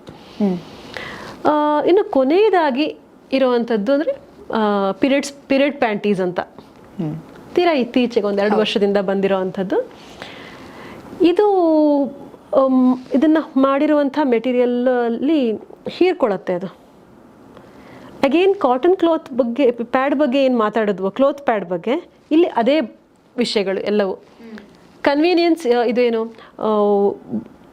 ತುಂಬ ಸಲ ಯೂಸ್ ಮಾಡಬಹುದು, 100 ಟೈಮ್ಸ್ ಏನೋ ಹೇಳ್ತಾರೆ, ಒಂದು ಪ್ಯಾಂಟೀಸ್ನ 100 ಟೈಮ್ಸ್ ಯೂಸ್ ಮಾಡಬಹುದು ಅಂತ ಏನೋ ಹೇಳ್ತಾರೆ. ಅಷ್ಟೇ ಕ್ಲೀನಾಗಿ ಇಟ್ಕೋಬೇಕು. ನೀವು ಅದನ್ನು ವಾಶ್ ಮಾಡಬೇಕು, ನೀವು ಅದನ್ನು ಚೆನ್ನಾಗಿ ಒಣಗಿಸ್ಬೇಕು. ಅರ್ಧಂಬರ್ಧ ಒಣಗಿದೆ ನೋ, ಅಲ್ಲಿ ಫಂಗಸ್ ಗ್ರೋತ್ ಆಗ್ಬೋದು, ಬ್ಯಾಕ್ಟೀರಿಯಲ್ ಇನ್ಫೆಕ್ಷನ್ ಏನು ಬೇಕಾದರೂ ಆಗ್ಬೋದು. ಹಾಗಾಗಿ ಚೆನ್ನಾಗಿ ವಾಶ್ ಮಾಡಿ ಒಣಗಿಸ್ಬೇಕು, ಮತ್ತೆ ರಿಯೂಸ್ ಮಾಡ್ಬೋದು. ಲೀಕೇಜ್ ಸಮಸ್ಯೆ ಇಲ್ಲ, ಕಂಫರ್ಟೇಬಲ್. ಬಟ್ ಅದರಲ್ಲಿ ಯೂಸ್ ಮಾಡಿರುವಂಥ ಮೆಟೀರಿಯಲ್ ಏನು, ಈಗ ಹೊರಗಡೆ ಲೀಕ್ ಆಗಬಾರ್ದು ಅಂದರೆ something similar to plastic will be used. Comfortable ದೃಷ್ಟಿಯಿಂದ ನೋಡಿದರೆ ತುಂಬ ಕಂಫರ್ಟೇಬಲ್, ಅದು ಏನೂ ಸಮಸ್ಯೆ ಇಲ್ಲ. ಯಾಕೆಂದರೆ ನೀವು ಪ್ಯಾಡ್ ಯೂಸ್ ಮಾಡಲ್ಲ, ಕಪ್ ಯೂಸ್ ಮಾಡಲ್ಲ, ಏನೂ ಇಲ್ಲ. ಎಸ್ಪೆಷಲಿ ರಾತ್ರಿ ಪೀರಿಯಡ್ಸ್ ಟೈಮಲ್ಲಿ ರಾತ್ರಿ ಮಲಗಿದಾಗ ಲೀಕೇಜ್ ಆಗುತ್ತೆ, ಮಲಗೋಕ್ಕಾಗಲ್ಲ ಕಂಫರ್ಟೇಬಲ್ ಆಗಿ. ಸೊ ಪೀರಿಯಡ್ ಪ್ಯಾಂಟೀಸ್ ಬಳಸಿದ್ರೆ ತುಂಬ ಕಂಫರ್ಟೇಬಲ್ ಆಗಿ ಈ ಸಮಸ್ಯೆಗಳೆಲ್ಲ ಇರೋದಿಲ್ಲ. ಸೊ ಇದಿಷ್ಟು ಪೀರಿಯಡ್ಸಲ್ಲಿ ಬಳಸುವಂಥ ಪ್ರಾಡಕ್ಟ್ಗಳು. ಇದು ಅವರವರ ಕನ್ವೀನಿಯನ್ಸು, ಅವರವರ ಆರ್ಥಿಕ ಇದು ನೋಡಿ ನಾವು ತಗೋಬೇಕು. ನನಗೆ ಎಷ್ಟು ಯಾವುದನ್ನು ಬಳಸೋದಕ್ಕೆ ನನಗೆ ಕಂಫರ್ಟೇಬಲ್ ಅನಿಸುತ್ತೆ, ನನಗೆ ಯಾವುದು ಸುಲಭ ಅನಿಸುತ್ತೆ. ಕಾಟನ್ ಪ್ಯಾಡ್ಸ್ ಒಳ್ಳೆಯದು ಅಂದರೆ ಖಂಡಿತ ಒಳ್ಳೆಯದು, ಆದರೆ ವಾಶ್ ಮಾಡಬೇಕು, ಒಣಗಿಸ್ಬೇಕು, ಇದೆಲ್ಲ ಪ್ರೋಸೆಸ್ ಇದೆ, ಅದು ಮಾಡೋಕ್ಕೆ ಕಷ್ಟ. ಆವಾಗ ಈ ಪ್ಯಾಡ್ಗೆ ಹೋಗ್ಬೋದು, ಮೆನ್ಸ್ಟ್ರುವಲ್ ಕಪ್ಪಿಗೆ ಹೋಗ್ಬೋದು. ಸೊ ಇದು ವೈಯಕ್ತಿಕ ಆಯ್ಕೆ, ಯಾವುದು ಒಳ್ಳೆಯದು, ಯಾವುದ್ರಲ್ಲಿ ಏನೇನು ಪ್ರಯೋಜನ ಇದೆ, ಯಾವುದ್ರದ್ದು ಸಮಸ್ಯೆಗಳು ಏನು ಅಂತ ನಾವು ಹೇಳ್ಬೋದು. ಬಳಕೆಗೆ ಬಂದಾಗ ನಿಮ್ಮ ವೈಯಕ್ತಿಕ ಆಯ್ಕೆ, ಕನ್ವೀನಿಯನ್ಸ್ನ ನೋಡ್ಕೋಬೇಕಾಗತ್ತೆ ಜಾಸ್ತಿ. ಕಾಟನ್ ಮುಂಚೆಯಿಂದ ಯೂಸ್ ಮಾಡ್ತಿದ್ರು, ಅದರ ಒಂದು ಬಳಕೆ ಆಲ್ಮೋಸ್ಟ್ ಜನರಿಗೆ ಎಕ್ಸ್ಪೀರಿಯನ್ಸ್ ಇದೆ, ಜೊತೆಗೆ ಪ್ಯಾಡ್ ಬಳಕೆ ಮಾಡಿನೂ ಕೂಡ ಗೊತ್ತಿದೆ. ಈ ಮೆನ್ಸ್ಟ್ರುವಲ್ ಕಪ್ ಬಗ್ಗೆ ನೀವು ಮಾತಾಡುವಾಗ ನಾನು ಕೇಳಿರೋದು ಈಗ ಯೂಸ್ ಮಾಡೋದಕ್ಕೂ ಕೂಡ ಬಹಳಷ್ಟು ಹುಡುಗಿರಿಗೆ ಅದ್ರ ಬಗ್ಗೆ ಭಯ ಇದೆ, ಹೇಗೆ ನಾನು ಅದನ್ನು ಯೂಸ್ ಮಾಡೋದು ಅಂತ. ಯಾಕಂದ್ರೆ ಅದು ಸೈಜ್ ಮ್ಯಾಟರ್ ಆಗುತ್ತೆ. ಅಫ್ಕೋರ್ಸ್ ಅದ್ರಲ್ಲಿ ಸೈಜಸ್ ಇದೆ, ಮೆನ್ಸ್ಟ್ರುವಲ್ ಕಪ್ಪಲ್ಲಿ ಸೈಜಸ್ ಇದೆ. ಸಾಮಾನ್ಯವಾಗಿ ಮದುವೆ ಆಗಿ ಡೆಲಿವರಿ ಯಾರಿಗೆ ಆಗಿರುತ್ತೆ ಅವರಿಗೆ ಮೀಡಿಯಮ್ ಅಥವಾ ಲಾರ್ಜ್ ಸೈಜ್ ಅಂತ ಅದರಲ್ಲಿ. ಇನ್ನೊಂದು ಸ್ಮಾಲ್ ಸೈಜ್ ಬರುತ್ತೆ. ಸೊ ಯಾರಿಗೆ ಮದುವೆ ಆಗಿಲ್ಲ, ಯಾರಿಗೆ ಡೆಲಿವರಿ ಆಗಿಲ್ಲ, ವೆಜೈನಲ್ ಡೆಲಿವರಿ ಆಗಿಲ್ಲ ಅಂಥವರಿಗೆ ಸ್ಮಾಲ್ ಸೈಜ್ ಬರುತ್ತೆ, ಇನ್ಸರ್ಟ್ ಮಾಡೋದಕ್ಕೆ ಸುಲಭ ಆಗೋದಕ್ಕೆ. ಸೊ ಆ ಸೈಜ್ ನೋಡಿ ಬಳಕೆ ಮಾಡಬೇಕು. ಬಟ್ ಅದನ್ನು ಹಾಕೋವಾಗ ಪೇಯ್ನ್ ಆಗುತ್ತೆ, ಮೇ ಬಿ ಫಸ್ಟ್ ಟೈಮ್ ಹಾಕೋವಾಗ ಪೇಯ್ನ್ ಆಗುತ್ತೆ ಅನ್ನುವಂಥದ್ದು ಮಾತು. ಅದು ಪೇಯ್ನ್ ಇರುತ್ತಾ ಅಥವಾ ಅದು ಹಾಕೋದಕ್ಕೆ ಗೊತ್ತಿಲ್ಲದೆ ಆ ಥರ ಪೇಯ್ನ್ ಆಗುತ್ತಾ? ಅದನ್ನು ಇನ್ಸರ್ಟ್ ಮಾಡೋದಕ್ಕೆ ಗೊತ್ತಿಲ್ಲದೆ ಇರ್ಬೋದು. ಆವಾಗ ಏನಾಗುತ್ತೆ, ಯಾಕೆಂದರೆ ಅದನ್ನು ಇನ್ಸರ್ಟ್ ಮಾಡೋದು ಈಸ್ ಒಂದು ಟೆಕ್ನಿಕ್. ಅದಕ್ಕೊಂದು 2-3 ಟೆಕ್ನಿಕ್ಸ್ ಇದೆ, ಅದು ಯೂಟ್ಯೂಬಲ್ಲಿ ಹುಡುಕಿದ್ರೆ ಸಿಗತ್ತೆ ಯಾವ ಥರ ಮಾಡಿ ಹಾಕ್ಬೋದು. ಅಥವಾ ಇನ್ನೂ ಬೆಸ್ಟ್ ಅಂದರೆ ನಮ್ಮ ಪರಿಚಿತ ಡಾಕ್ಟರ್ಸ್ ಯಾರಾದರೂ ಇದ್ದರೆ, ಅಥವಾ ಆಲ್ರೆಡಿ ತುಂಬ ಸಮಯದಿಂದ ಬಳಸ್ತಾ ಇರೋರಿದ್ದರೆ ಅವ್ರ ಹತ್ರ ಕೇಳಿ ಟೆಕ್ನಿಕ್ ತಿಳ್ಕೊಳ್ಳೋದು ತುಂಬ ಒಳ್ಳೆಯದು. ಅದು ಮತ್ತು ಪೀರಿಯಡ್ಸನ್ನ ಕೆಲವರು ಏನು ಮಾಡ್ತಾರೆ, ಬಾಕಿ ದಿನ ಹಾಕಿ ಟ್ರೈ ಮಾಡಿ ನೋಡ್ತೀನಿ ಅಂತ. ಆವಾಗ ಏನಾಗುತ್ತೆ, ಫ್ಲೋ ಇಲ್ಲದೆ ಇದ್ದಾಗ ಅಥವಾ ಅಲ್ಲಿ ಡ್ರೈನೆಸ್ ಇದ್ದಾಗ ಎಲ್ಲ ಇನ್ಸರ್ಟ್ ಮಾಡೋಕ್ಕೆ ಹೋದ ತಕ್ಷಣ ನೋವಾಗುತ್ತೆ. ಮತ್ತು ಇನ್ನೊಂದು ಅದನ್ನು ಒಳಗಡೆ ಪುಷ್ ಮಾಡಬೇಕು, ರೂಢ ಇರಲ್ಲ ಮಾಡಿ. ಈಗ ಸ್ನಾಯುಗಳು ಟೈಟ್ನೆಸ್ ಇರ್ಬೋದು, ಆಗಲೇ ನಾವು ಮಾತಾಡಿದಾಗೆ ತುಂಬ ಟೈಟ್ನೆಸ್ ಇರ್ಬೋದು ಆ ಸುತ್ತಲಿನ ಸ್ನಾಯುನಲ್ಲಿ. ಆವಾಗ ಅದು ಇನ್ಸರ್ಟ್ ಮಾಡುವಾಗ ಸ್ವಲ್ಪ ಒಂದು ಭಯನೂ ಇರುತ್ತೆ, ಹೇಗಪ್ಪ ಏನು ಅಂತ. ಮತ್ತು ಮದುವೆ ಆದವ್ರಿಗೆ ಮಾತ್ರ ಅನ್ನೋದೊಂದು ಹೇಳ್ತಾರೆ ತುಂಬ ಜನ. ಅದೊಂದು, ಹಾಗಾದರೆ ನನಗೆ ಮದುವೆ ಆಗಿಲ್ಲ, ನಾನು ಹೇಗೆ ಬಳಸ್ಬೋದು, ನನ್ನ ಮಗಳಿಗೆ ಬಳಸ್ಬೋದಾ? ಏನೂ ಸಮಸ್ಯೆ ಇಲ್ಲ, ಮಕ್ಕಳಿಗೆ ಆರಾಮಾಗಿ ಸ್ಮಾಲ್ ಸೈಜ್ ಬಳಸ್ಬೋದು. ಒಂದ್ಸಲ ನಮ್ಮ ಗೈನಕಾಲಜಿಸ್ಟ್ ಹತ್ರ ಕನ್ಸಲ್ಟ್ ಮಾಡಿಕೊಂಡು ಬೇಕಾದ್ರೆ ಡಾಕ್ಟರ್ಸ್ ಹತ್ರ ಬಳಸೋದು ಒಳ್ಳೇದು. ಹಾಗಂದ್ರೆ ಚಿಕ್ಕ ಮಕ್ಕಳಿಗೂ ಅಂದ್ರೆ ಆ ಏಜ್ ಅಲ್ಲಿ ಈಗ ಟೀನೇಜ್ ಅಲ್ಲಿ ಬಳಸಬಹುದು. ಟೀನೇಜ್ ಅಲ್ಲಿ ಆರಾಮಾಗಿ ಕಪ್ಪು ಸೈಜ್ ಸ್ಮಾಲ್ ತಗೊಂಡು ಅದನ್ನ ಹೇಗೆ ಬಳಸೋದು ಅಂತ ಇಲ್ಲ. ಯಾಕಂದ್ರೆ ತೀರಾ ಚಿಕ್ಕ ಮಕ್ಕಳಿಗೆ ಸ್ವಲ್ಪ ಅದನ್ನ ಇನ್ಸರ್ಟ್ ಮಾಡೋದೆಲ್ಲ ಸ್ವಲ್ಪ ಕಷ್ಟ ಅನ್ನಿಸ್ಬೋದು. 16 ವರ್ಷ 18 ವರ್ಷದ ಬಳಸ್ಬೋದು, ಏನು ತೊಂದರೆ ಇಲ್ಲ.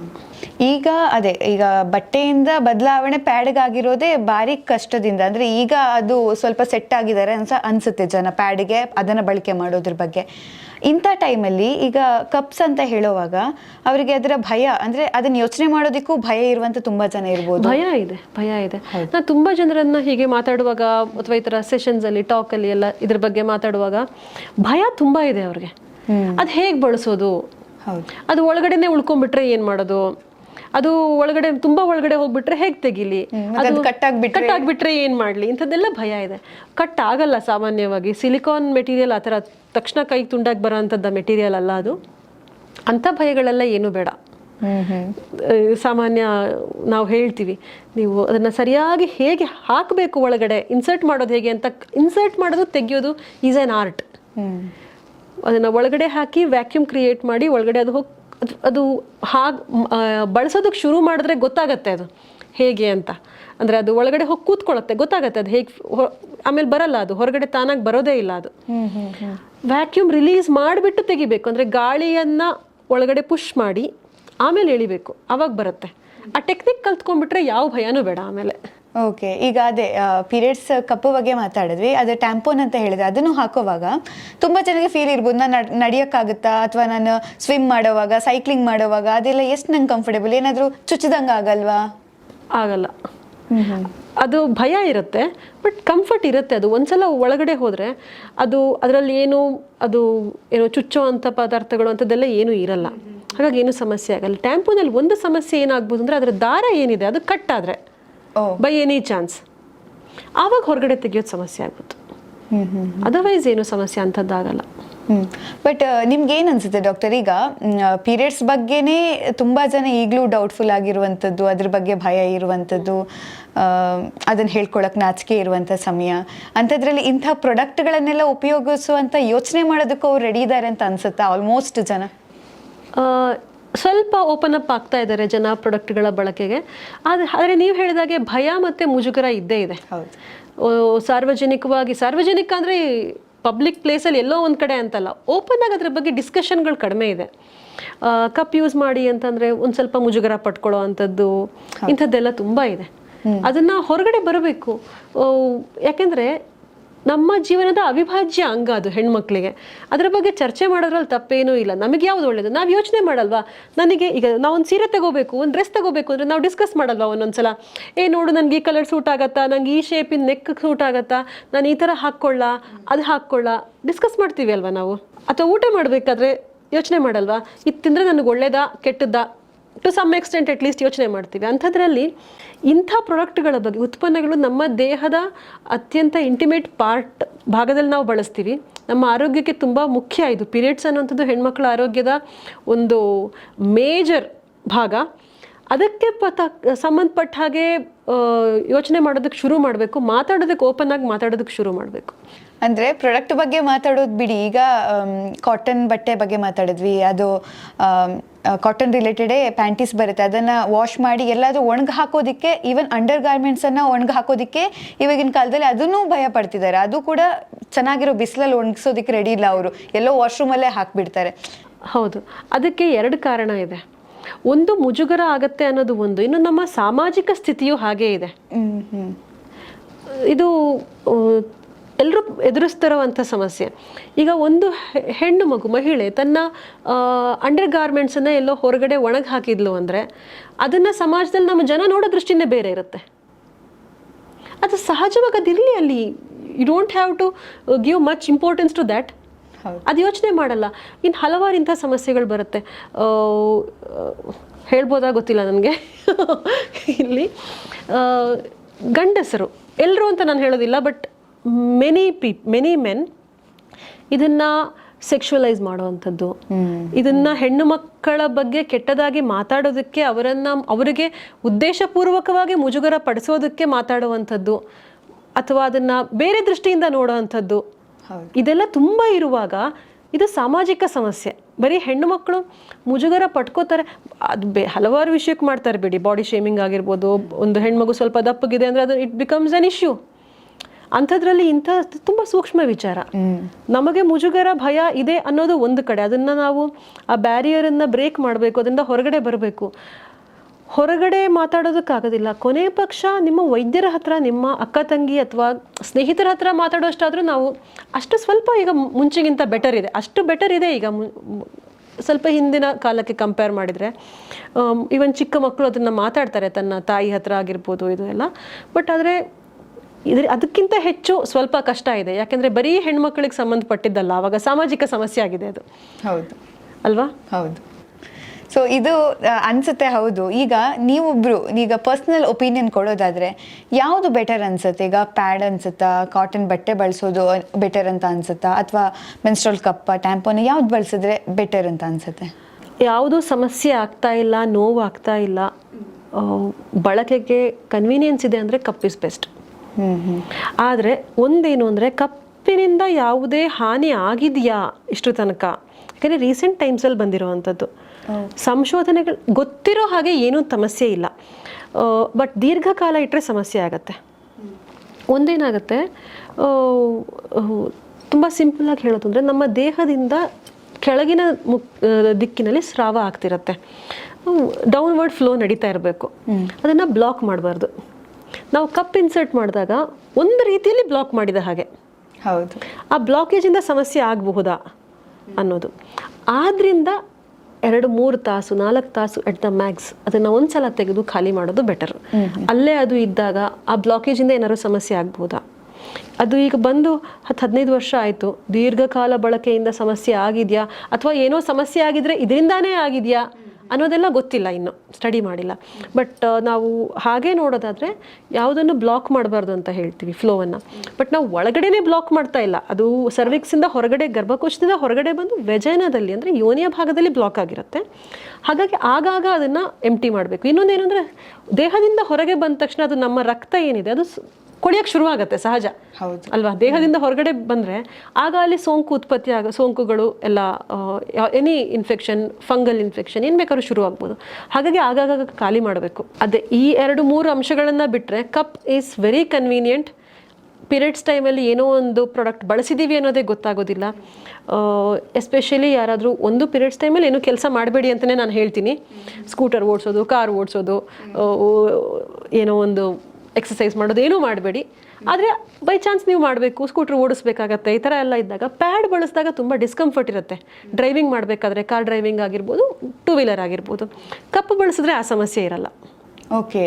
ಆ ಕಂಫರ್ಟೇಬಲ್ ತುಂಬ ಕಂಫರ್ಟ್ ಇರುತ್ತೆ, ಯಾಕಂದರೆ you are not using anything outside.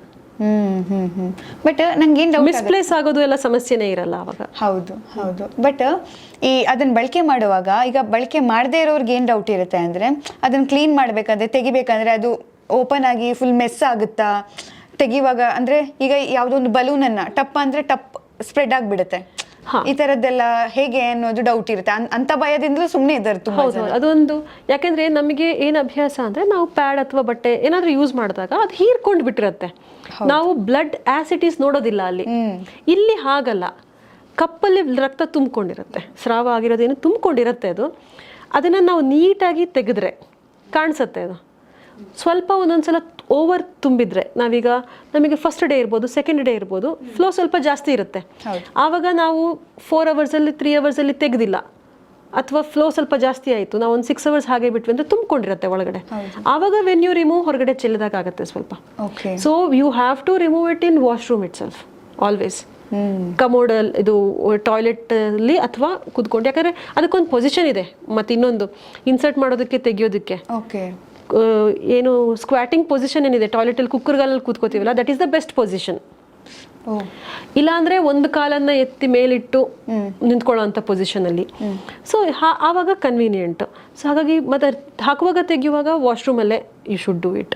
ಅವಾಗ ಚೆಲ್ಲೋ ಸಾಧ್ಯತೆ ಖಂಡಿತ ಇದ್ದೇ ಇರುತ್ತೆ, ಯಾಕೆಂದರೆ ತುಂಬಿಕೊಂಡಿರುತ್ತೆ ಅದರಲ್ಲಿ ಸ್ರಾವ, ಅದು ಬೀಳುತ್ತೆ. ಸೊ ಕೈಗೊಂದು ಸ್ವಲ್ಪ ಆಗಬಹುದು. All these things are very normal. Okay. ಅಂದ್ರೆ ಅಷ್ಟು ತುಂಬಾ ನೀಟಾಗಿ ಈಗ ಪ್ಯಾಡ್ ಅಂತ ತೆಗ್ದು ಹೆಂಗ್ ಮಡ್ಚಿ ಅಲ್ಲಿ ಸೈಡ್ಗೆ ಹಾಕ್ತೀವೋ ಅಷ್ಟು ಈಸಿ ಆಗ್ಲಿಕ್ಕಿಲ್ಲ ಕೆಲವೊಂದ್ಸಲ. ಎಲ್ಲ ಸಲ ಅಲ್ಲ, ಕೆಲವೊಂದ್ಸಲ ಫ್ಲೋ ಜಾಸ್ತಿ ಇದ್ದಾಗ ಸಹಜವಾಗಿ ಅದು ಚೆಲ್ಲೋ ಸಾಧ್ಯತೆಗಳಿರುತ್ತೆ. ಬಟ್ ಜನ ಏನ್ ಯೋಚನೆ ಮಾಡಬೇಕು, ಮಹಿಳೆಯರು ಏನ್ ಯೋಚನೆ ಮಾಡಬೇಕು ಅಂತ ಹೇಳಿದ್ರೆ ಅವ್ರಿಗೂ ಆರ್ಥಿಕವಾಗಿ ಇದು ಬೆಟರ್. ಒಂದು ಹೌದು ಕಂಫರ್ಟೇಬಲ್ ಕೂಡ ಹೌದು. ಸ್ವಲ್ಪ ಅದನ್ನ ಕ್ಲೀನ್ ಇಟ್ಕೊಳ್ಳೋದು ಜೊತೆಗೆ ಅದನ್ನ ಹೇಗ್ ಮ್ಯಾನೇಜ್ ಮಾಡೋದು ಅಂತ ನೋಡಿದ್ರೆ ಮನೇಲೂ ಈ ತರ ಮೆಸ್ ಆಗೋದು. ಈಗ ಪ್ಯಾಡ್ ಎಲ್ಲಿ ಹಾಕೋದು, ಅದನ್ನೆಲ್ಲಿ ಸುಟ್ಟಾಕಕ್ ಹೋಗೋದು ಅಂತ ಟೆನ್ಷನ್. ಯಾಕಂದ್ರೆ ಸಿಟಿಲಿ ಮತ್ತೆ ವಿಲೇಜ್ ಅಲ್ಲಿ ಅದು ಎರಡು ಡಿಫರ್ ಇರುತ್ತೆ. ಅಲ್ಲಿ ಹೇಗಾದ್ರೂ ಅವ್ರು ಮ್ಯಾನೇಜ್ ಮಾಡ್ಬೋದು ಅದನ್ನ ಡಿಸ್ಪೋಸ್ ಮಾಡೋದಕ್ಕೆ. ಸಿಟಿಲಿ ಅದು ಇನ್ನೂ ಮೆಸ್ಸಿ ಆಗೋ ಸಾಧ್ಯತೆ ಕಷ್ಟ. ಆ ದೃಷ್ಟಿಯಿಂದ ಈಗ ಎರಡು ಥರ ಇದೆ ಇಲ್ಲಿ. ಒಂದು ಕನ್ವೀನಿಯನ್ಸ್, ನನಗೆ ಅದನ್ನು ಹಾಕ್ಕೊಳ್ಳೋದಕ್ಕೆ ಕನ್ವೀನಿಯನ್ಸ್ ದೃಷ್ಟಿಯಿಂದ ನೋಡೋದಾದ್ರೆ, ಆರ್ಥಿಕವಾಗಿ ನೋಡೋದಾದ್ರೆ ಕಪ್ ಇಸ್ ಬೆಸ್ಟ್. ಇಲ್ಲಾಂದರೆ ಕ್ಲೋತ್ ಪ್ಯಾಡ್ಸ್. ಅದರಲ್ಲಿ ಕಪ್ ಇನ್ಸರ್ಟ್ ಮಾಡೋದು, ತೆಗೆಯೋದು ಇಂಥ ಯಾವುದೇ ಸಮಸ್ಯೆ ಇಲ್ಲ. ಆದರೆ ಕ್ಲೋತ್ ಪ್ಯಾಡ್ಸಿನ ಸಮಸ್ಯೆಗಳು ಬೇರೆ ಇದೆ. ಒಣಗಿಸೋದು, ವಾಶ್ ಮಾಡೋದು, ಒಣಗಿಸೋದು, ಮತ್ತು ಅದು ಪೊಸಿಷನಿಂದ ಮಿಸ್ಪ್ಲೇಸ್ ಆಗುವಂಥದ್ದು, ಇಂಥ ಸಮಸ್ಯೆಗಳಿದೆ. ಸೊ ನನ್ನ ಪ್ರಕಾರ ಅನ್ಸೋವಂಥದ್ದು, ಒಂದು ಕಪ್ ಯೂಸ್ ಮಾಡಬಹುದು, ಕಾಟನ್ ಪ್ಯಾಡ್ಸ್ ಅಥವಾ ಯಾವುದೇ ನ್ಯಾಚುರಲ್ ಮೆಟೀರಿಯಲ್ಸ್ ಇದ್ದು. ಕಾಟನ್, ಹತ್ತಿದ್ದು ಬೆಸ್ಟ್ ಪ್ಯಾಡ್ಗಳು. ಹತ್ತಿ ಅಂದರೆ ಹತ್ತಿ ಬಟ್ಟೆಯಿಂದ ಮಾಡಿದ ಪ್ಯಾಡ್ಗಳು are the best. Period panties to some extent convenience ಇದೆಲ್ಲ ದೃಷ್ಟಿಯಿಂದ ಒಳ್ಳೇದು. ಈಗ ಕಪ್ ಯೂಸ್ ಮಾಡ್ಬೋದು ಅಂದ್ರೆ ಈಗ ಅದೇ ದಿನ ನಿಮಗೆ ವಾಶ್ ಮಾಡಿ ಮತ್ತೆ ಬಳಕೆ ಮಾಡೋದಿಕ್ಕೆ ಆಗೋದಿಲ್ಲ. ಆಗುತ್ತೆ ಅಂದ್ರೆ ಅದೇ ಅದು ನನ್ಗೇನು ಡೌಟ್ ಅಂದರೆ, ತೆಗಿತೀರಲ್ಲ ಆವಾಗ ವೆಟ್ ಆಗಿರುತ್ತೆ, ಕ್ಲೀನ್ ಮಾಡಿರ್ತೀರ, ಆ ವೆಟ್ಟನ್ನೇ ನೀವು ಆವಾಗಲೇ ಹಾಕಬಹುದಾ ಅಥವಾ? ಹೌದು, ಹಾಗೆ. ಹೌದು. ಅದನ್ನ 7 ದಿನ ಕೂಡ, ಈಗ ಒಬ್ರಿಗೆ 7 ದಿನ ಇರುತ್ತೆ ಅಂದ್ರೆ 7 ದಿನ ಕೂಡ ಹಾಗೆ ಬಳಸ್ತಾ ಹೋಗ್ಬೋದು. ಕ್ಲೀನ್ ಅಂದ್ರೆ ಈ ತರ ಬಿಸಿನೀರಲ್ಲಿ ಹಾಕದೆ ಹೇಗೆ ಅಂದ್ರೆ 4-5 ದಿನದ ಸೈಕಲ್ ಅನ್ಕೊಳ್ಳೋಣ. ಮೊದಲನೇ ದಿನ ಪೀರಿಯಡ್ ಶುರುವಾಗತ್ತೆ. ಶುರುವಾದಾಗ ಮೆನ್ಸ್ಟ್ರುವಲ್ ಕಪ್ಪನ್ನ ನೀಟಾಗಿ ಬಿಸಿನೀರಲ್ಲಿ ಕುದಿಸಿ, ಅಥವಾ ಏನು ಆಂಟಿಸೆಪ್ಟಿಕ್ ಇದು ಏನು ಸ್ಟೆರಿಲೈಸಿಂಗ್ ಲಿಕ್ವಿಡ್ ಏನಿದೆ ಅದರಲ್ಲಿ ಕ್ಲೀನ್ ಮಾಡಿದ ಮೇಲೆ ಅದನ್ನು ಇನ್ಸರ್ಟ್ ಮಾಡುವಂಥದ್ದು. ಆಮೇಲೆ 5 ದಿನ ಕೂಡ ಪ್ರತಿ ಸಲ 4 ತಾಸಿಗೊಂದ್ಸಲ ಏನು ಹೊರಗಡೆ ತೆಗಿತೀರಿ, ತೆಗೆದು ಅದನ್ನು ಖಾಲಿ ಮಾಡೋದು ಶುದ್ಧ ನೀರಿನಲ್ಲಿ. ಬೆಚ್ಚಗಿರೋ ನೀರಾದರೆ ಬೆಚ್ಚಗಿರೋ ನೀರು, ಅಥವಾ ನಾರ್ಮಲ್ ತಣ್ಣೀರಲ್ಲಿ, ಟ್ಯಾಪ್ ವಾಟ್ರಲ್ಲಿ, ರನ್ನಿಂಗ್ ವಾಟ್ರಲ್ಲಿ ಕ್ಲೀನ್ ಮಾಡಬೇಕು. ನೀರಲ್ಲಿ ಹೀಗೆ ಒಂದು ಮಗ್ಗಿಗೆ ಮುಳುಗಿಸ್ಬಿಟ್ಟು ಈ ಥರ ಕ್ಲೀನ್ ಮಾಡಿ ತೆಗಿಯೋದಲ್ಲ. ರನ್ನಿಂಗ್ ವಾಟ್ರಲ್ಲಿ ಕ್ಲೀನ್ ಮಾಡಬೇಕು. ನಾವು ಪಾತ್ರೆ ತೊಳಿಬೇಕಾದ್ರೆ ಹೇಗೆ ರನ್ನಿಂಗ್ ವಾಟ್ರಲ್ಲಿ ಕ್ಲೀನ್ ಮಾಡ್ತೀವಲ್ಲ, ಹಾಗೆ ಕ್ಲೀನ್ ಆಗಬೇಕು. ಅಂದರೆ ಅದಕ್ಕೆ ಬಿದ್ದ ನೀರು ಕ್ಲೀನಾಗಿ ಕೆಳಗಡೆ ಹೋಗಬೇಕು. ಆ ಥರ ಮಾಡಿ ಅದನ್ನು ಎಲ್ಲೂ ಇಡಬಾರ್ದು ಕಪ್ಪನ್ನು. ವಾಪಸ್ ಇನ್ಸರ್ಟ್ ಮಾಡಬೇಕು. ಈ ಥರ you can repeat it for 3-4 days 5 days ಆರಾಮಾಗಿ, ಏನು ತೊಂದರೆ ಇಲ್ಲ. ಅದೊಂದು ಡೌಟ್ ಇರುತ್ತೆ, ಯಾಕಂದ್ರೆ ಆ ಥರ ಬಳಕೆ ಮಾಡಬಹುದಾ? ಯಾಕಂದ್ರೆ ಎತ್ತಿ ಎಲ್ಲೂ ಇಡಬಾರ್ದು ಈ ಥರ. ಅಂದ್ರೆ ಅಷ್ಟು ವೆಟ್ ನೀರು ತುಂಬಿರುತ್ತೆ. ಈಗ ನೀರು ಚೆಲ್ಲಿರ್ತೀರ, ಬಟ್ ನೀರು ಅದೇನು ಸಮಸ್ಯೆ ಇಲ್ಲ. That is normal tap clean water. ಅದನ್ನ ಬಳಸಿದ್ರೆ ಏನು ಸಮಸ್ಯೆ ಆಗಲ್ಲ. ಆ ಥರ ಆರಾಮ್ಸೆ ಬಳಕೆ ಮಾಡಿ. ಎಲ್ಲೂ ಹೊರಗಡೆ ಇಡ್ಬೇಡಿ. ಮತ್ತೆ ಕಪ್ ಹಾಕುವ ತೆಗೆಯುವ ಮುಂಚೆ ಕೈಯನ್ನು ನೀಟಾಗಿ ತೊಳ್ಕೊಂಡಿರಬೇಕು. ಏನೋ ಕಂಟ್ಯಾಮಿನೇಷನ್ ಆಗಿರ್ಬಾರ್ದು, ಇನ್ನೇನೇನೋ ಒಂದು ಮುಟ್ಟಿರೋದು ಅದು ಮಾಡಬಾರ್ದು ಅಷ್ಟೇ. ಈಗ ತುಂಬಾ ಹೊಟ್ಟೆ ನೋವಿರುತ್ತೆ, ಪೇನ್ ಇರುತ್ತೆ, ಈ ಟೈಮಲ್ಲಿ ಇದೆಲ್ಲ ಹೆಂಗ್ ಪಾಸಿಬಲ್ ಅಂತ ಕಪ್ ಹಾಕೋದು? ಅದೆಲ್ಲ ಅವ್ರಿಗೆ ಇರಿಟೇಷನ್ ಆಗಲ್ವಾ, ಅಥವಾ ಅದು ನಮ್ಮ ಮೇಲೆ ಡಿಪೆಂಡ್ ಇರುತ್ತಾ? ಒಂದು ಎದ್ದು ವಾಶ್ರೂಮಿಗೆ ಹೋಗಕ್ಕೆ ಸಾಧ್ಯ ಆಗುವಷ್ಟು ಕಂಫರ್ಟೇಬಲ್ ಇದ್ರೆ ಶಿ ಕ್ಯಾನ್ ಆರಾಮ್ಸೆ do this, very easily do this. ಯಾರಿಗೆ ಹಾಸಿಗೆಯಿಂದನೇ ಎದ್ದು ಹೋಗೋಕ್ಕಾಗಲ್ಲ ಅಂಥ ನೋವಿರುತ್ತೆ ಅವರಿಗೆ ಕಷ್ಟ. ಅದು ಕಪ್ಪಾಗಿರಲಿ ಪ್ಯಾಡ್ ಆಗಿರಲಿ ಯಾವುದಾದ್ರೂ ಸಮಸ್ಯೆನೇ. ನನಗೆ ಇದೊಂದು ಬಿಯಾಂಡ್ ದ ಟಾಪಿಕಲ್ಲೇ ಇದೆ. ಬಟ್ ನಂಗೆ ಏನು ಕ್ವಶನ್ ಅಂದರೆ, ಈ ಆ್ಯಡ್ಗಳೆಲ್ಲ ಬರ್ತವೆ, ಎಲ್ಲ ಪ್ರಾಡಕ್ಟ್ಗಳ ಆ್ಯಡ್ಗಳು, ಈವನ್ ಪ್ಯಾಡ್ ಆಗಿರಲಿ, ಮೆನ್ಸ್ಟ್ರಲ್ ಕಪ್ಪಿದ್ದು ಕಡಿಮೆ ಇವಾಗ, ಮೇ ಬಿ ಪ್ಯಾಡ್ ಇದೆಲ್ಲ ನಾವು ಆ್ಯಡ್ಗಳನ್ನು ನೋಡ್ತಾ ಇದ್ವಿ ಕಮರ್ಷಿಯಲ್ ಆ್ಯಂಗಲಲ್ಲಿ. ಒಂದು ಪ್ಯಾಡ್ ಹಾಕೊಳ್ಳಿ, ಇಡೀ ಊರು ಸುತ್ತಾಡಿ, ತಿರ್ಗಾಡಿ, ಓಡಾಡಿ, ಹಾರಾಡಿ. ಅಂದರೆ ಪೀರಿಯಡ್ಸಲ್ಲಿ ಇವ್ರು ಎಷ್ಟು ಈಸಿ ಅಂದರೆ, ಈಸಿ ಚಂದ, ಹಾಗಿದ್ರೆ ಒಳ್ಳೇದು. ಬಟ್ ಒಂದು ಪ್ಯಾಡ್ ಹಾಕಿದ ತಕ್ಷಣ ನಾವು ಒಂದು ಜಿಗಿಯೋಕ್ಕಾಗತ್ತಾ, ಓಡೋಕ್ಕಾಗತ್ತಾ? ಏನು ಹೇಳ್ತೀರಿ ಇದ್ರ ಬಗ್ಗೆ? ಈ ಜಾಹೀರಾತುಗಳೆಲ್ಲ ನನಗೆ ಯಾವಾಗಲೂ ನಗು ಬರ್ಸುತ್ತೆ. ಮೊದಲನೇದಾಗಿ ಆ ಸಂದರ್ಭದಲ್ಲಿ ಅಂಥದ್ನೆಲ್ಲ ಮಾಡಬಾರ್ದು, ಬಿಟ್ಬಿಡೋಣ. ಮಾಡಬಾರ್ದು, ಅದನ್ನು ಒಪ್ತಾರೋ ಬಿಡ್ತಾರೋ ಜನ ಸೆಕೆಂಡರಿ. ಮಾಡೋಕ್ಕಾಗತ್ತಾ ಅಂತ ಒಂದು ಪ್ರಶ್ನೆ. ಅದೇ ನೋಡಿದ ತಕ್ಷಣ ಡೌಟ್ ಬರೋದು ಅದೇ. ಒಂದು ನೋವಿರುತ್ತೆ ಸಾಧಾರಣ, ಈಗ ಹೆಚ್ಚಿನವ್ರಿಗೆ ನೋವಿದೆ. Though it is abnormal, it is very common. So ನೋವಿದ್ದೇ ಇರುತ್ತೆ. ಆ ನೋವಲ್ಲಿ ನೀವು ಎದ್ದು ಟ್ರೆಕ್ಕಿಂಗ್ ಹೋಗೋಕ್ಕಾಗಲ್ಲ, ಎದ್ದು ಎಲ್ಲೋ ಸರ್ಕಸ್ ಮಾಡೋಕ್ಕಾಗಲ್ಲ. ಇನ್ನೊಂದು, ನೋವಿಲ್ಲದೆ ಇದ್ದರೂ ಕೂಡ ಫ್ಲೋ ಆಗ್ತಾ ಇರಬೇಕಾದ್ರೆ ಡಿಸ್ಕಂಫರ್ಟ್ ಇರುತ್ತೆ. ಹೌದು, ನಡೆಯೋವಾಗಲೇ ಒಂಥರ ಅನ್ಕಂಫರ್ಟೇಬಲ್ ಫೀಲ್ ಆಗುತ್ತೆ ಅಲ್ವಾ. ಫ್ಲೋ ಆಗ್ತಾ ಇರುತ್ತೆ ಮೈಂಡಲ್ಲಿ. ಈಗ ಲೀಕ್ ಆಯ್ತಾ, ಈಗ ಹೀಗಾಯ್ತಾ, ಈಗ ನನ್ನ ಬಟ್ಟೆ ಕಲೆ ಆಯ್ತಾ, ಇದೆಲ್ಲ ಇರುವಾಗ ಇದೆಲ್ಲ ಮಾಡೋಕ್ಕಾಗಲ್ಲ. ಸೊ ಜಾಹೀರಾತುಗಳು ಅವ್ರು ಏನೇನೋ ಮಾಡ್ತಾರೆ, ಅದು ತೀರಾ ಅಸಂಬದ್ಧ ಜಾಹೀರಾತುಗಳು, ಇದಕ್ಕೆ ಸಂಬಂಧಪಟ್ಟಂಥ ಜಾಹೀರಾತುಗಳು. ಎಸ್, ಇವಾಗ ನಾವು ಪ್ರಾಡಕ್ಟ್ ಬಗ್ಗೆ ಎಲ್ಲ ಮಾತಾಡಿದ್ವಿ, ಬಟ್ ಕ್ಲೀನಿಂಗ್ ಬಗ್ಗೆ ಮಾತಾಡುವಾಗ ಕ್ಲೀನಿಂಗ್ಗೋಸ್ಕರನೂ ತುಂಬ ಪ್ರಾಡಕ್ಟ್ಗಳೀಗ ಅವೈಲೇಬಲ್ ಇದೆ. ಹೈಜೀನ್ ಮೇಂಟೈನ್ ಮಾಡೋದಕ್ಕೆ ನಾರ್ಮಲ್ ನೀರಿನಲ್ಲಿ, ನಾವು ಸ್ನಾನ ಮಾಡೋದಕ್ಕೆ ಏನು ಬಿಸಿನೀರು ಯೂಸ್ ಮಾಡ್ತೀವಿ ಅಂತ ಬಿಸಿ ನೀರಲ್ಲಿ ಅಥವಾ ನಾರ್ಮಲ್ ನೀರಲ್ಲಿ ಪ್ರೈವೇಟ್ ಪಾರ್ಟನ್ನು ವಾಶ್ ಮಾಡ್ಕೊಳ್ಳೋ ಅಂಥದ್ದು, ತೊಳೆಯುವಂಥದ್ದು ಸಾಕು. ಅದಕ್ಕಿಂತ ಹೆಚ್ಚಿನದ್ದು ಏನು ಬೇಡ. ಆದರೆ ನೀಟಾಗಿ ವಾಶ್ ಮಾಡ್ಕೊಳ್ಬೇಕು. ದಿನಕ್ಕೆ 2 ಸಲ ವಾಶ್ ಮಾಡಿಕೊಂಡ್ರೆ ಸಾಕು. ಯಾವುದೇ ರೀತಿಯಾದಂಥ ಇಂಥ ಪ್ರಾಡಕ್ಟ್ಸು ಅನಗತ್ಯ ಅಂತ ನಾನು ಹೇಳ್ತಿರೋದು. ಯಾಕೆ ಅಂದರೆ ನಮ್ಮ ದೇಹದಲ್ಲಿ ಒಂದು ಸಾಮರ್ಥ್ಯ ಇರುತ್ತೆ, ವಿಶೇಷವಾದ ಯಾವುದೋ ಒಂದು ಪ್ರಾಡಕ್ಟ್ಗಳು ಬೇಕಾಗಲ್ಲ ನಮಗೆ. ನ್ಯಾಚುರಲ್ ವಾಟರಿಂದ ಕ್ಲೀನ್ ಮಾಡಿಕೊಂಡ್ರೆ ಸಾಕು. ಇನ್ನೊಂದೇನು ಅಂದರೆ ನಮ್ಮ ಯೋನಿ ಏನಿದೆ ಮಹಿಳೆಯರ ಪ್ರೈವೇಟ್ ಪಾರ್ಟಲ್ಲಿ, ವೆಜೈನಾದಲ್ಲಿ ಒಂದು ಅಲ್ಲಿ ಬ್ಯಾಕ್ಟೀರಿಯಾಗಳಿದ್ದೇ ಇರುತ್ತೆ. ಆದರೆ pH ಅಂತ ಇರುತ್ತೆ, ಅಲ್ಲಿನ ಒಂದು ಆಮ್ಲೀಯತೆಯ ಅಸಿಡಿಕ್ ನೇಚರಲ್ಲಿರುತ್ತೆ. ಅದು pH 3.8 4.2 ತನಕ ಇರುತ್ತೆ ನಾರ್ಮಲಿ. ಅಪ್ ಟು 4.5 ತನಕನೂ ಯೂಶ್ವಲಿ ಈ ಮೆನ್ಸ್ಟ್ರಲ್ ಏಜಿನ ಮಹಿಳೆಯರಲ್ಲಿ ಇದ್ದಿದ್ರೆ ಇರುತ್ತೆ ಸಾಮಾನ್ಯ, ಹೆಲ್ದಿ ಇದ್ದಾಗ. ಅದು ಆ ಅಸಿಡಿಕ್ ನೇಚರ್ ಏನಿದೆ ಅದು ಯಾವುದೇ ಬ್ಯಾಕ್ಟೀರಿಯಲ್ ಗ್ರೋತ್ಗೆ ಅವಕಾಶ ಮಾಡಿಕೊಡೋದಿಲ್ಲ. ಹಾಗಾಗಿ ಏನೂ ಸಮಸ್ಯೆ ಆಗೋದಿಲ್ಲ. ಆದರೆ ಮೆನೋಪಾಸ್ ಆದಮೇಲೆ ಕೆಲವೊಂದು ಸ್ವಲ್ಪ pH ಹೆಚ್ಚು ಕಮ್ಮಿ ಆಗುತ್ತೆ ಕೆಲವರಿಗೆ. ಅದೇ ಥರ ಪೀರಿಯಡ್ಸಿನ ಆಸುಪಾಸಲ್ಲಿ ಸ್ವಲ್ಪ ಹೆಚ್ಚು ಕಮ್ಮಿ ಆಗ್ಬೋದು, ಬ್ಲಡ್ ಫ್ಲೋ ಅದು ಇದು ಎಲ್ಲ. ಆದರೂ ಕೂಡ ಯಾವುದೇ ಪ್ರಾಡಕ್ಟಿನ ಅವಶ್ಯಕತೆ ಇಲ್ಲ. ಯಾಕಂದರೆ ಅಷ್ಟು ಸ್ವಲ್ಪ ಹೆಚ್ಚು ಕಮ್ಮಿ ಆದ ತಕ್ಷಣ ಬ್ಯಾಕ್ಟೀರಿಯಲ್ ಗ್ರೋತ್ ಆಗುತ್ತೆ ಅಂತ ಇಲ್ಲ. ನಮಗೊಂದು ಇಮ್ಯುನಿಟಿ ಅಂತ ಇರುತ್ತಲ್ಲ, ನಮ್ಮ ದೇಹ ಸಾಮರ್ಥ್ಯ ಇರುತ್ತೆ, ಎಲ್ಲವನ್ನು ಬೆಳೆಯೋಕ್ಕೆ ಬಿಡೋದಿಲ್ಲ. ಮತ್ತು ಈ ಪ್ರಾಡಕ್ಟ್ಗಳು ಬಳಸಿದಾಗ ಏನಾಗುತ್ತೆ ಅಂದರೆ ಅದು ಆ pH ನ್ಯಾಚುರಲ್ ಏನು pH ಲೆವೆಲ್ ಇರುತ್ತೆ ಅದನ್ನು ಹೆಚ್ಚು ಕಡಿಮೆ ಮಾಡುತ್ತೆ. ಮತ್ತು ಆ ನ್ಯಾಚುರಲ್ ನಮ್ಮ ಏನು ಫ್ಲೋ ಇರುತ್ತೆ, ಅಲ್ಲಿಂದ ಡಿಸ್ಚಾರ್ಜಸ್ ಇರುತ್ತೆ, ಅದನ್ನು ಕಂಪ್ಲೀಟಾಗಿ ವಾಶ್ ಅವೇ ಮಾಡಿಬಿರುತ್ತೆ. ಓಕೆ, ಅದು ಅಲ್ಲಿ ಡ್ರೈನೆಸ್ಸನ್ನು ಉಂಟು ಮಾಡ್ಬೋದು. ಆ ಪ್ರಾಡಕ್ಟಿನ ಕಾರಣದಿಂದ ಯಾವುದೋ ಡ್ರೈನೆಸ್ ಉಂಟಾಗ್ಬೋದು, ಇರಿಟೇಷನ್ ಉಂಟಾಗ್ಬೋದು, ಸಣ್ಣ ಸಣ್ಣ ಗುಳ್ಳೆಗಳ ಥರ ಆಗುವಂಥದ್ದು. ಅದರಿಂದ ಇಮ್ಯುನಿಟಿ ಲೋ ಆಗಿ ಅಥವಾ ಸ್ಕಿನ್ ಏನೋ ಎರಪ್ಷನ್ ಆಗಿ ಏನೋ ಆಗಿ ಆವಾಗ ಮತ್ತೆ ಇನ್ಫೆಕ್ಷನ್ ಆಗ್ಬೋದು. ಇಂಥದ್ದೆಲ್ಲ ಸಾಧ್ಯತೆ ಇರುತ್ತೆ. ರೆಡ್ನೆಸ್ ಬರ್ಬೋದು, ಇಚ್ಚಿನೆಸ್, ತುರಿಕೆ ಶುರು ಆಗ್ಬೋದು. ಆ ಜಾಗದಲ್ಲಿ ತುರಿಕೆ ಶುರುವಾದರೆ ಬೇಕೋ ಬೇಡವೋ ತುರಿಸಿದ್ರೆ ಮತ್ತೆ ಉಗುರುತಾಗಿ ಅಥವಾ ಗಾಯ ಆಗಿ ಮತ್ತೆ ಇನ್ಫೆಕ್ಷನ್ಸ್ ಆಗುವಂಥದ್ದು. ಸ್ಕಿನ್ ತುಂಬ ಸೆನ್ಸಿಟಿವ್ ಆಗಿರೋದ್ರಿಂದ ಇಂಥದ್ದು ಯಾವುದೇ ಅವಶ್ಯಕತೆಯೂ ಇಲ್ಲ. ನಾರ್ಮಲ್ ಬಿಸಿ ನೀರಲ್ಲಿ ವಾಶ್ ಮಾಡ್ಕೋಬೇಕು. ದಿನ ಬೆಳಗ್ಗೆ ಸ್ನಾನ ಮಾಡುವಾಗ ಅಥವಾ ವಾಶ್ರೂಮಿಗೆ ಹೋದಾಗ ಎಲ್ಲ 1-2-3 ಸಲ ತಣ್ಣೀರಲ್ಲಿ ಅಥವಾ ಬಿಸಿ ನೀರಲ್ಲಿ ಸ್ನಾನ ಮಾಡುವಾಗ ನೀಟಾಗಿ ವಾಶ್ ಮಾಡಿಕೊಂಡ್ರೆ, ಪೀರಿಯಡ್ಸ್ ಟೈಮಲ್ಲೂ ಬಾಕಿ ಟೈಮಲ್ಲೂ ಕ್ಲೀನಾಗಿ ವಾಶ್ ಮಾಡಿಕೊಂಡ್ರೆ ಏನೂ ಸಮಸ್ಯೆ ಇರಲ್ಲ. ಅದರ ಜೊತೆಗೆ ಇನ್ನೊಂದೇನು ಅಂದರೆ ಬಳಸುವಂಥ ಅಂಡರ್ ಗಾರ್ಮೆಂಟ್ಸ್ ಏನಿದೆ, ಒಳ ಉಡುಪುಗಳನ್ನು ಚೆನ್ನಾಗಿ ತೊಳೆದಿರಬೇಕು, ಚೆನ್ನಾಗಿ ಒಣಗಿಸಿರಬೇಕು. ಈಗ ಅರ್ಧ ಒಣಗಿದೆ ಅಥವಾ ಸರಿಯಾಗಿ ವಾಶ್ ಮಾಡಿಲ್ಲ, ಇಂಥದ್ದಿದ್ದಾಗ ಅಲ್ಲಿ ಸೋಂಕು ಇನ್ಫೆಕ್ಷನ್ ಆಗೋಂಥ ಸಾಧ್ಯತೆ ಇರುತ್ತೆ. ಸೊ ಅಂಡರ್ ಗಾರ್ಮೆಂಟ್ ಚೆನ್ನಾಗಿ ವಾಶ್ ಮಾಡಿ, ಅವತ್ತದು ಕಾಟನ್ ಆಗಿದ್ದಷ್ಟು ಒಳ್ಳೆಯದು ಸಿಂಥೆಟಿಕ್ಗಿಂತನೂ. ಬ್ರೀದೇಬಲ್ ಇರಬೇಕು, ಗಾಳಿ ಚೆನ್ನಾಗಿ ಓಡಾಡಬೇಕು, ಅಥವಾ ತುಂಬ ಟೈಟ್ ಆಗಿರಬಾರ್ದು, ಇಂಥದ್ದೆಲ್ಲ ಇದೆ. ಅದನ್ನೆಲ್ಲ ಕಂಫರ್ಟೇಬಲ್ ಆಗಿ ನೋಡಿಕೊಂಡ್ರೆ ಆರೋಗ್ಯ ಚೆನ್ನಾಗಿರುತ್ತೆ. ಯಾವುದೇ ಈ ಥರ ಉತ್ಪನ್ನಗಳ ಅವಶ್ಯಕತೆ ಇಲ್ಲ.